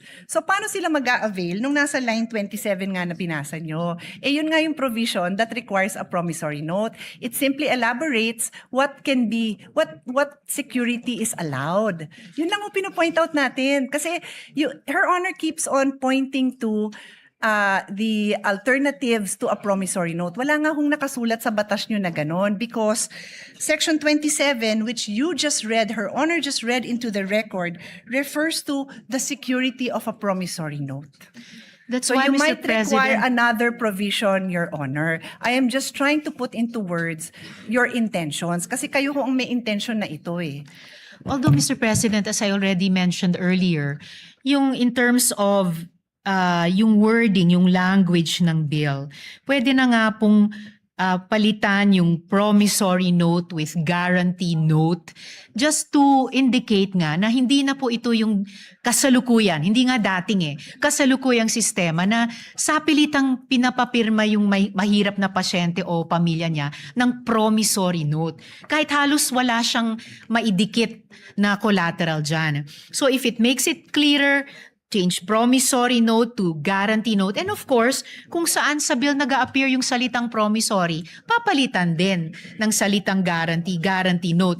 Ang importanteng pagbabago, Mr. President, ay pinapasok na po natin yung financial backing nitong mga pension systems at nitong mga government agencies, nitong mga government financial institutions, na ito yung magsaspare dun sa mahirap na pasyente at pamilya niya na sapilitang magpirma ng promissory note. Ito rin yung assurance sa ospital, pati yung mga private hospitals na definitely mababayaran sila. Kung tama po yung estimation po namin na 7 to 10 billion pesos ang financial implication, particularly sa mga private hospitals. Certainly, pag sinuma natin yung financial might nitong nakalista sa 5 letters dito, kakayanin po nilang garantyahan yan. And yan ang assurance na mababayaran ang mga ospital sa mga serbisyong ibinibigay nila sa mga indigents, Mr. President. With the kind permission of Senator Pia, the way I understand it, dalawa po yung categories, may indigent and non-indigent. Ang indigent, hindi na po pwede mag-issue ng promissory note. Dito papasok si DSWD para to assure the payment to the hospitals. For non-indigent, pwede pa rin mag-issue ng promissory note backed by the 5 different guarantees. So, in Maaari other po, words, Mr. President. I think that's the way it's structured. But that is correct. Yeah. So I think ang suggestion ko is to make it very clear that for indigent, it's the government that will assure the payment to the hospital so that yung operations nila, I see the point of Senator Pia, hindi ma-hamper yung operations nila. I think that should be stated clear in the bill. Para kung ako man si hospital, walang promissory note, si government na will step in and pay for my arrears. Yes, Mr. President, and will do to make it clearer. Pero salamat din sa pagbanggit kahit yung mga non-indigent, halimbawa yung mga middle class. Minsan kahit middle class po ay maaring kapusin. So this could be like a range of financial buffer para sa mga pasyente. Yung mga indigent talaga, at least masasandigan nila itong mga institusyon, and yung non-indigent, if necessary at kung magkakwalipika sa mga criteria, maaring mag-avail of din kahit partially. Pero syempre, alam naman po natin ang pinakamadalas na de-detain dahil may bill or may balanse pa sa bill ay yung mga mahihirap. So sila po yung pinaka aasahan sana natin dito sa 5 nakalista. Yeah, well, I suggest for the indigent, good sponsor, malista natin yung DSWD, DOH, PhilHealth, even PCSO, yung mga government institutions who provide assistance, so that kung ako yung hospital, alam ko, assured din ako na mababayaran din ako. Yun ang, I think Senator Pia is correct in saying, pag maliit ka, wala ka ng, you rely on your cash flow eh. Pag mawawala yung cash flow na yun, mahirapan sila to continue with their operation. And we'll provide some suggestions to that effect. Salamat, Mr. President. So ngayon pa lang, I could see 2 possible conditions na isasama natin or criteria. Kapag indigent patients, no promissory note. And for other patients, maaring may promissory note pero backed up pa rin by the 5 securities bilang guarantee sa ospital. And I thank the good Senate President for those for that additional guidance. Mr. President, we could suspend for the moment so that we can fix the provision with the staffs, both of the good gentlewoman and the Senate President. Yeah. So with that, Yes, but what thank you for that. Thank you for the clarification, Mr. Senate President, because that's exactly what I was trying to say. all right. I was just pointing that out, that it is not clear where that money will come from. And what we have not established is what is that amount. Because I am prepared later on when we resume to show that the amount I have is much more than, I think her honor said 7 to 10 billion, if I'm not 5 mistaken. to 7 billion pesos. 5 to 7. The Mr. numbers I President. have are much bigger. I just want to study it a little bit more because it's not my goal to prolong this. I also want to Tama, pass 7 this. to 10, Pero sorry. I want to be responsible about this. Otherwise, I will have to make a reservation in the passage of this measure because when the budget time comes, or even before that comes, mark my word, pipila ang ating mga private hospitals to object to the passing of this. And we don't want that. No, we want them to know that it's a Senate that listens to the people and passes responsible bills. Thank you, Mr. President, for your clarification. Session Just correct my last note, Mr. President. 7 nga po, 7 to 10 billion pesos. My numbers are Thank you, much Mr. higher, Mr. President. President. Session suspended.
Thank you, Mr. President. Mr. President, to allow our sponsor, together with Senator Pia Cayetano, to discuss further the amendments with the staff on the staff level, I move to suspend first consideration. Senate Bill number 1511. I so move. Is there any objection? Hearing none, the motion is approved.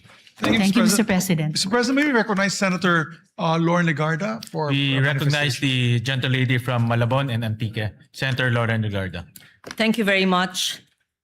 First time I'm addressing Senator Sherwin Gatchalian as Senate President. Congratulations once again for a very hardworking, dedicated, brilliant, disciplined public servant. So congratulations. Thank you, Madam. Yes, Mr. President, on behalf of the minority, may I manifest for the record that Senator Alan Peter S. Cayetano shall serve as the minority floor leader.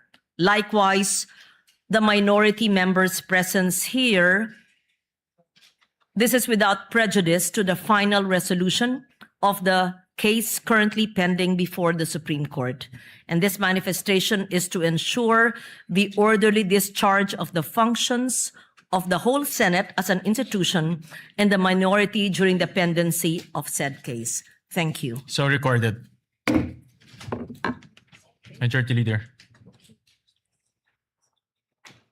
May we recognize, Mr. President, our distinguished colleague, Senator Bam Aquino. We recognize the gentleman from Tarlac, Senator Bam Aquino.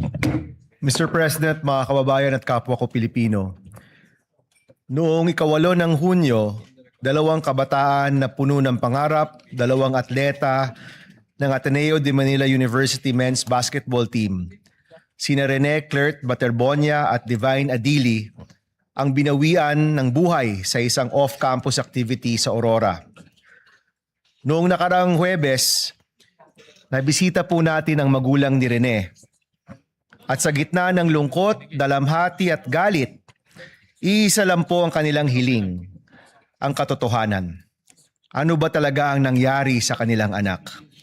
At sa palagay ko po, kung ito po'y nangyari sa kahit sino sa atin, ito rin naman po ang hihingin natin. At higit pa dito. Ang trahedyang sumapit kina Rene at Divine ay nangangailangan ng kalinawan at katotohanan. At para po sa magulang, pamilya, kaibigan at komunidad ni Rene at Divine, posible pong maging espasyo ang Senado upang lumabas ang katotohanan sa mga pangyayari sa araw na yon. Sa pagdinig na ito, suriin po natin ang kasalukuyang polisiya ng DepEd, ng CHED, ng mga sports and athletic rules, regulations and standards po nito. At ang lalabas po mula sa pandinig ay maaari ring makadagdag sa ating panukala na Safer Schools Act. Kaya hinihiling po namin na atasan ng Committee on Basic Education at Committee on Justice na isagawa ang isang pagdinig at pagsiyasat ukol sa trahedyang ito. Para po sa katarungan, para po sa kaligtasan, para po sa ating kabataan, at syempre po para kay Rene at Divine. Maraming salamat po, Mr. President.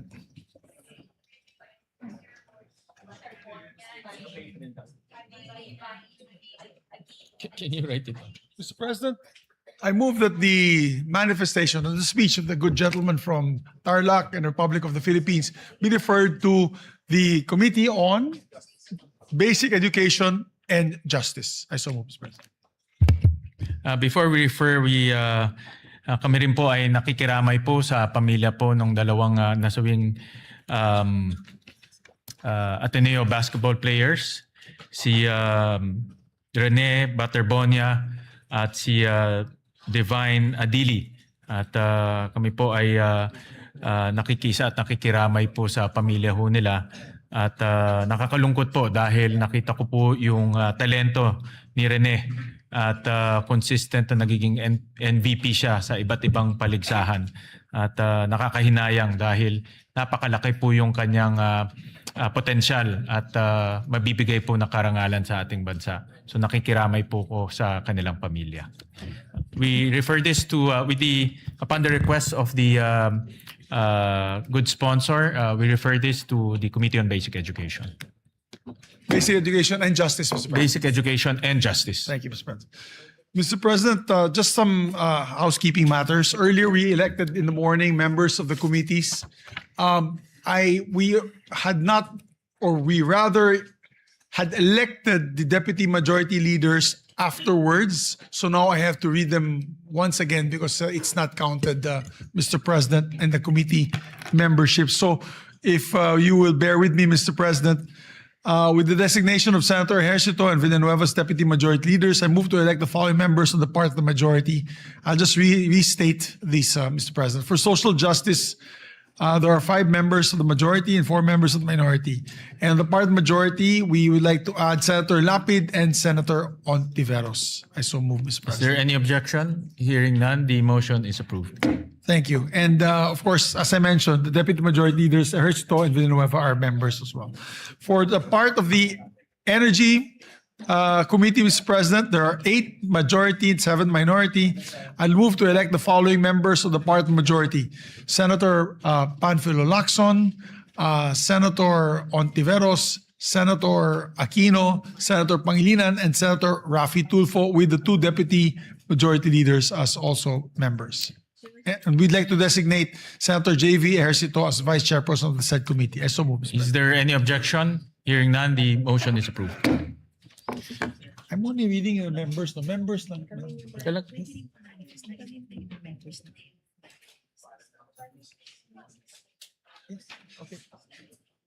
Okay, yes, we'd like to also manifest for the record, with the permission of Senator Risa Ontiveros, that in the Committee on Health, Senator Bongo be made the vice chair, Mr. President. For So the- recorded. Thank you. For the Committee on Trade and Commerce and Entrepreneurship, I move to elect the following members. Here we have majority of 6 members, minority of 5 members. On the part of the majority, Senator Escudero, Senator Lapid, Senator Pangilinan, and of course the 2 deputy majority leaders. So move, Mr. President. Is there any objection? Hearing none, the motion is approved. These are just memberships, Mr. President. I'm no longer reading the chairmanships. The chairman already, for the record. This is just for the memberships. Mr. President, for the Committee on Agriculture, there are 9 members of the majority, 8 members of the minority. I move to elect the following members of the part of the majority. Senator Ontiveros, Senator Aquino, Senator Lapid, Senator Erwin Tulfo, Senator Raffy Tulfo, Senator Escudero, and the 2 deputy majority floor leaders, Senator Ejercito and Senator Villanueva. So move, Mr. President. Is there any objection? Hearing none, motion is approved. Mr. President, for the Committee on Science and Technology, there are 4 members of the majority, 3 members of the minority. I move that we elect the following members. On the part of the majority, of course, we already had elected the chairperson, Senator Aquino. Members are Senator Pangilinan, Senator Ejercito, and Senator Villanueva. So move, Mr. President. Is there any objection? Hearing none, motion is approved. On the part of the Committee on Justice and Human Rights, there are 5 members in the majority, 4 in the minority.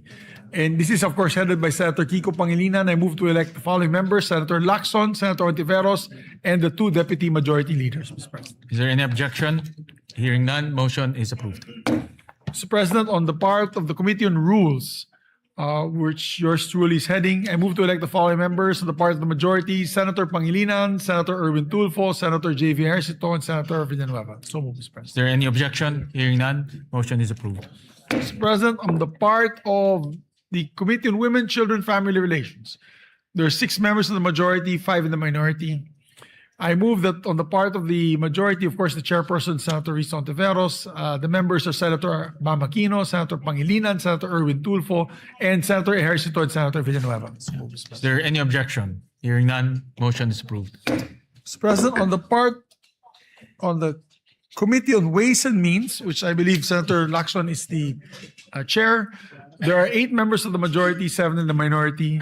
The part of the majority, we have Senator Aquino, Senator Risa Ontiveros, Senator Pangilinan, Senator Erwin Tulfo, Senator Raffy Tulfo, and Senator J.V. Ejercito and Senator Villanueva, Mr. President. Is there any objection? Hearing none, motion is approved. We also have we're designating Senator Aquino as the vice chairperson of the said committee. Duly recorded. And also for the Committee on Health, as I mentioned earlier, we already designated Senator Ejercito as vice chairperson and also Senator Bongo. Duly recorded.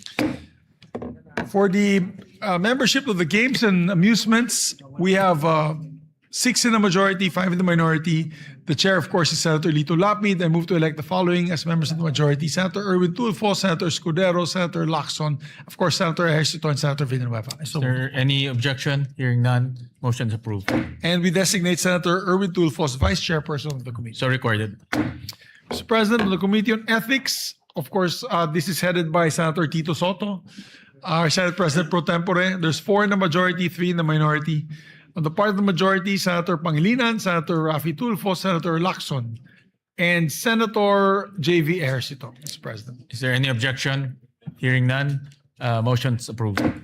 Mr. President, the Committee on Public Services, there are 7 in the majority, 6 in the minority.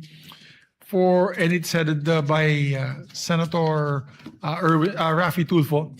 I move to elect the following members: Senator Lapid, Senator Ontiveros, Senator Pangilinan, Senator Erwin Tulfo, Senator Ejercito, and Senator Villanueva as members, and we designate Senator Ejercito as vice chairperson of the committee. Is there any objection? Hearing none, motion is approved. Let me just go back to the Committee on Ethics. Senator Soto wants to have Senator Pangilinan as his vice chairperson of the committee. For the record. Yes, any objection? Hearing none, motion is approved. Thank you. We have also elections of the new the committees of new members.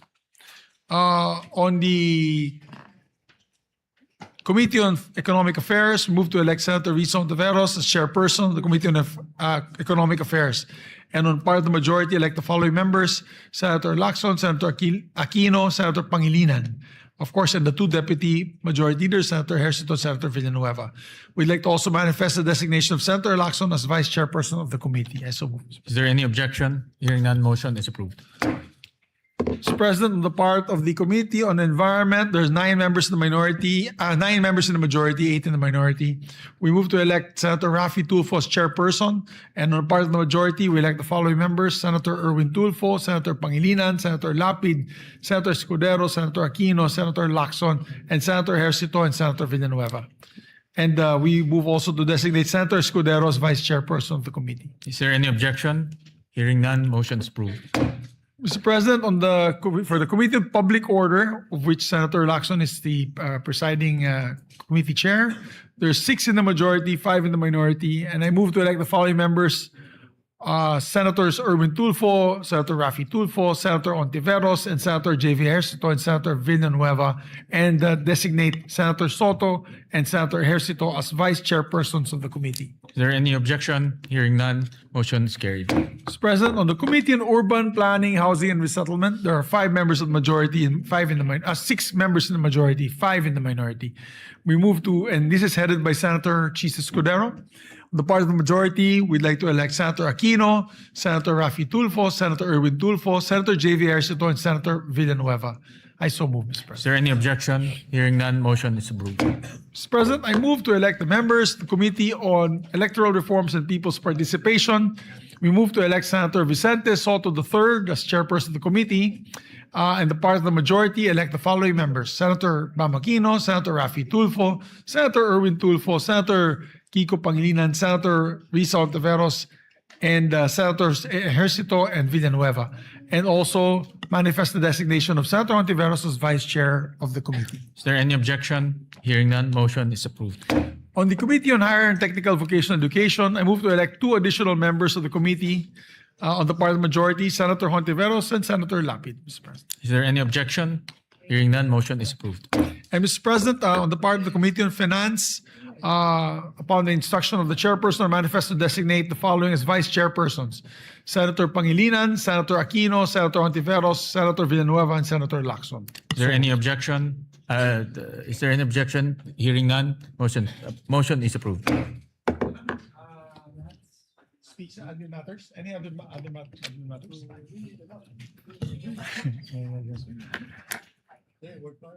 Okay, ba sa akin? Oh, yes. May I ask for a minute suspension, Mr. President? Session suspended. Session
Mr. President, we should, I move to consider to take up proposed Senate Resolution number 453, and the Secretary is directed to read the title of the resolution without prejudice to inserting to the record the full text thereof, Mr. President.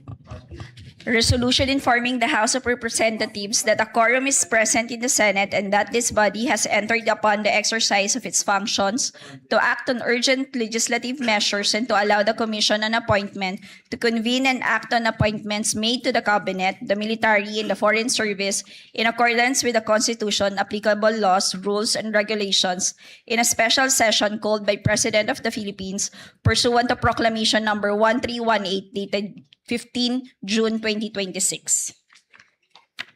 Mr. President, I move to adopt Senate Resolution number 453. Is there any objection? Hearing none, Senate Resolution 453 is hereby adopted. Mr. President, I move to consider proposed Senate concurrent resolution number 11. The Secretary is directed to read the title of the measure without prejudice to inserting the full text thereof. Concurrent resolution creating a joint committee of both houses to notify the President of the Philippines that Congress has convened its first special session and there being a quorum, said Congress has already entered upon the exercise of its functions.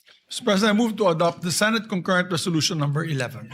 Is there any objection? Hearing none, Senate Concurrent Resolution number 11 is hereby adopted. Mr. President, I move to just, with the indulgence of the body, we suspend for just one more minute. That is a very important measure. I think it was one of those that the President had included in his message to the House and the Senate for the special session. And it's a LEDAC measure. So in a few minutes, mabubuo na po yung signature, we can ratify this. So I move to suspend for Session suspended.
Mr. President, I know we were waiting for the AIX BICAM, but we have some information from the chairperson. May we recognize our distinguished colleague from Palawan, the Republic of the Philippines, Senator Erwin Tulfo. for We his recognize the gentleman from Palawan, Senator Erwin Tulfo. Maraming salamat po, Ginoong Pangulo, Majority Floor Leader.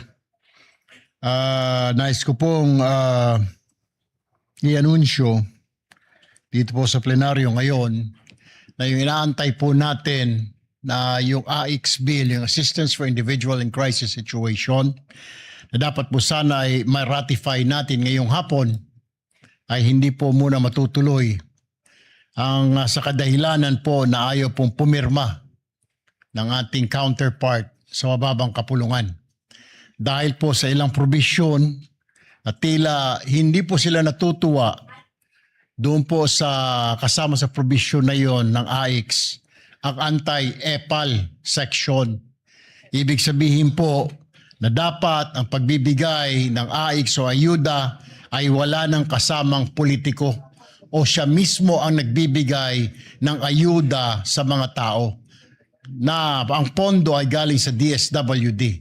Na sa totoo lamang po ay hindi naman po pera ito ng politiko, ito po ay pera ng taong bayan. Ito po yata, Ginoong Pangulo, ang hindi po natutuwa ang ating mga kasamahan sa bababang kapulungan. Kaya ayaw po nilang pirmahan at kailangan pa daw pag-aralan. So ito na naman po tayo, matetenga po ang batas na ito.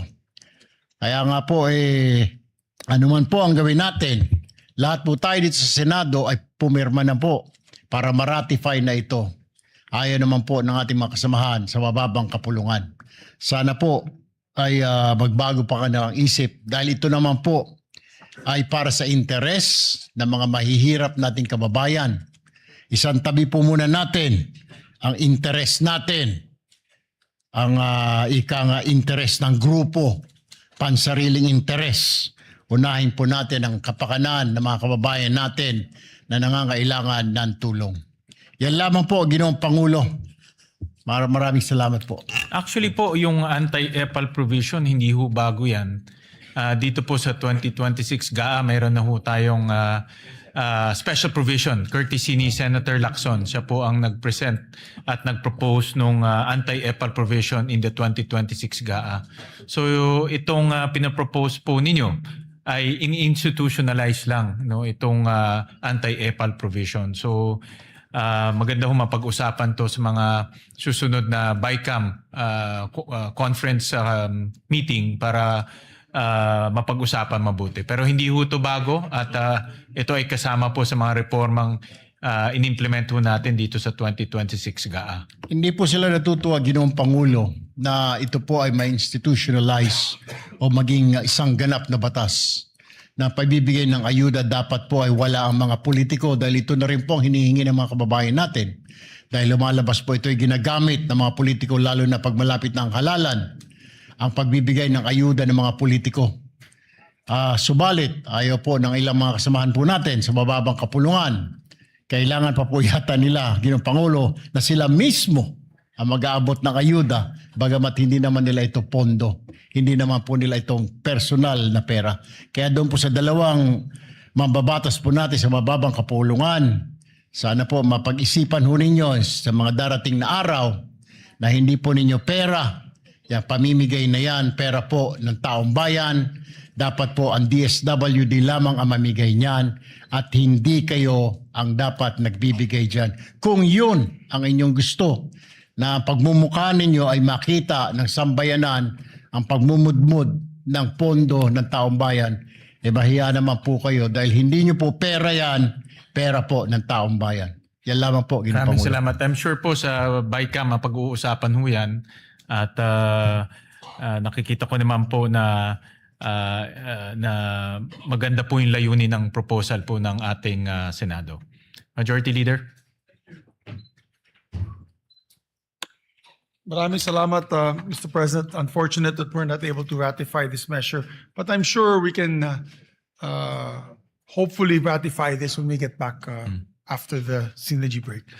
Mr. President, just one last housekeeping. We'd like to also elect the members of the Committee on Accounts, whose chairperson is Senator Ping Lacson.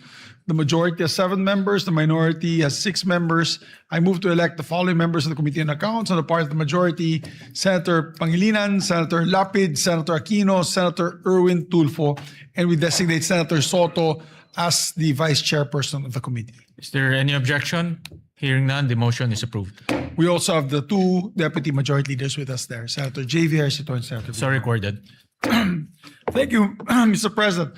So, Mr. President, we are all ready to hear the address of the new Senate President of the Republic of the Philippines. Mr. President, we'd like to recognize the Senate President. Thank you, Majority Leader.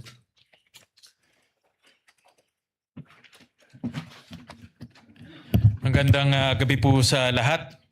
Mga iginagalang kong kasamaan sa Senado, mga kababayan, magandang araw po sa ating lahat.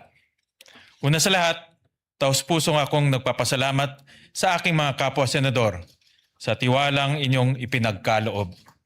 Tinatanggap ko ang tungkuling ito ng may buong kababaang loob at malinaw na pagkaunawa sa bigat ng responsibilidad na kaakibat nito. Humarap ako sa inyo bilang kapwa lingkod bayan. Handa akong makinig, makipagtulungan at ibuhos ang aking buong lakas upang gampanan ang tungkuling ipinagkatiwala sa atin. Ang pagkakataong maglingkod bilang Senate President ay hindi pangkaraniwang karangalan. Ito ay araw-araw na panawagan na maging huwaran sa paglilingkod. Higit sa lahat, ang tungkuling ito ay pananagutan sa Senado, sa ating saligang batas at sa sambayanang Pilipino.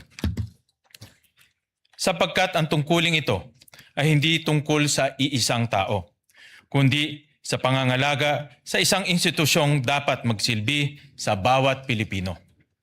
Patid ng buong Senado ang panawagan ng mamayan, magtrabaho ang lehislatura, tugunan ang mga suliraning kinakaharap ng ating bansa, at unahin ang tunay at agarang pangangailangan ng ating mga kababayan.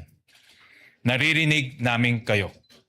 Sa gitna ng mataas na presyo ng langis at bilihin, epekto ng lindol sa Mindanao, banta ng Super El Nino at iba pang mahalagang usapin, iisa ang inaasahan ng taong bayan.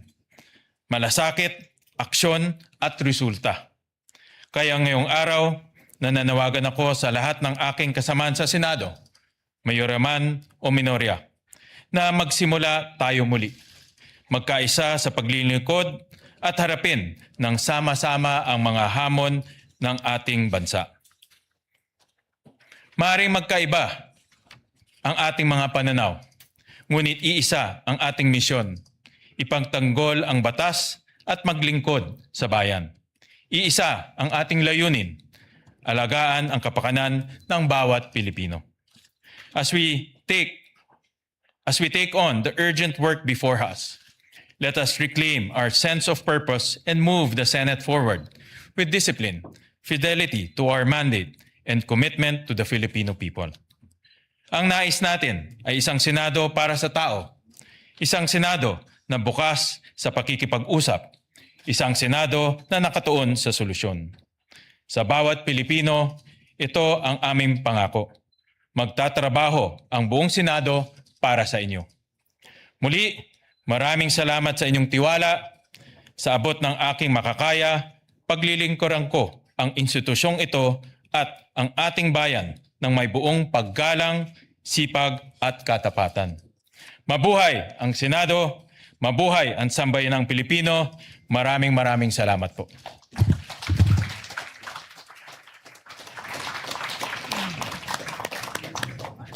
Congratulations, Mr. President. And we're very happy and moved that we finally can go back to work. We thank our dear colleagues for their sacrifices all this time, of course. And I just like to personally put on record my deep appreciation to Senator Joel Villanueva and Senator Chis Escudero, and to all the members who took their time out to really be present here in those trying times, Mr. President. Likewise, I And, would like to thank yung And the kam- accomplishments today, Mr. President, for all those who came to session, we were able to pass three bills on third reading, about 3 measures for second reading. We ratified 1 measure today. We were able to do the appointments of the generals and foreign service officers and ambassadors, Mr. President of the DFA. So, and then we elected the committee memberships and we elected the committee chairmanships. Marami po tayong nagawa. In one day, we were able to do a lot of work. And we thank all the members who are present here today, both from the majority and from the minority, Mr. President. Likewise, I would like to thank Senator Joel Villanueva. Magkasama na po muli ang kambal ng Senado. Marami na ulit magkakamali ho dahil magkahawig ho kami. At maraming salamat. Pero hindi pa rin po tayo pipigil na maghanap ng kadate mo, Mr. President. Dahil maawa naman ako ngayon sa secretariat. Baka hindi sila makakauwi ng maaga, hindi lang staff mo. So, with that, Mr. President, I move that the first session of Congress and the first special session of the 20th Congress on the part of the Senate be adjourned sine die. Is there any objection? The chair hears none. The motion is approved. Oh, wait. I withdraw my motion, Mr. President. I move to suspend. I move to suspend just 1 minute because Session we have good suspended. news from the House.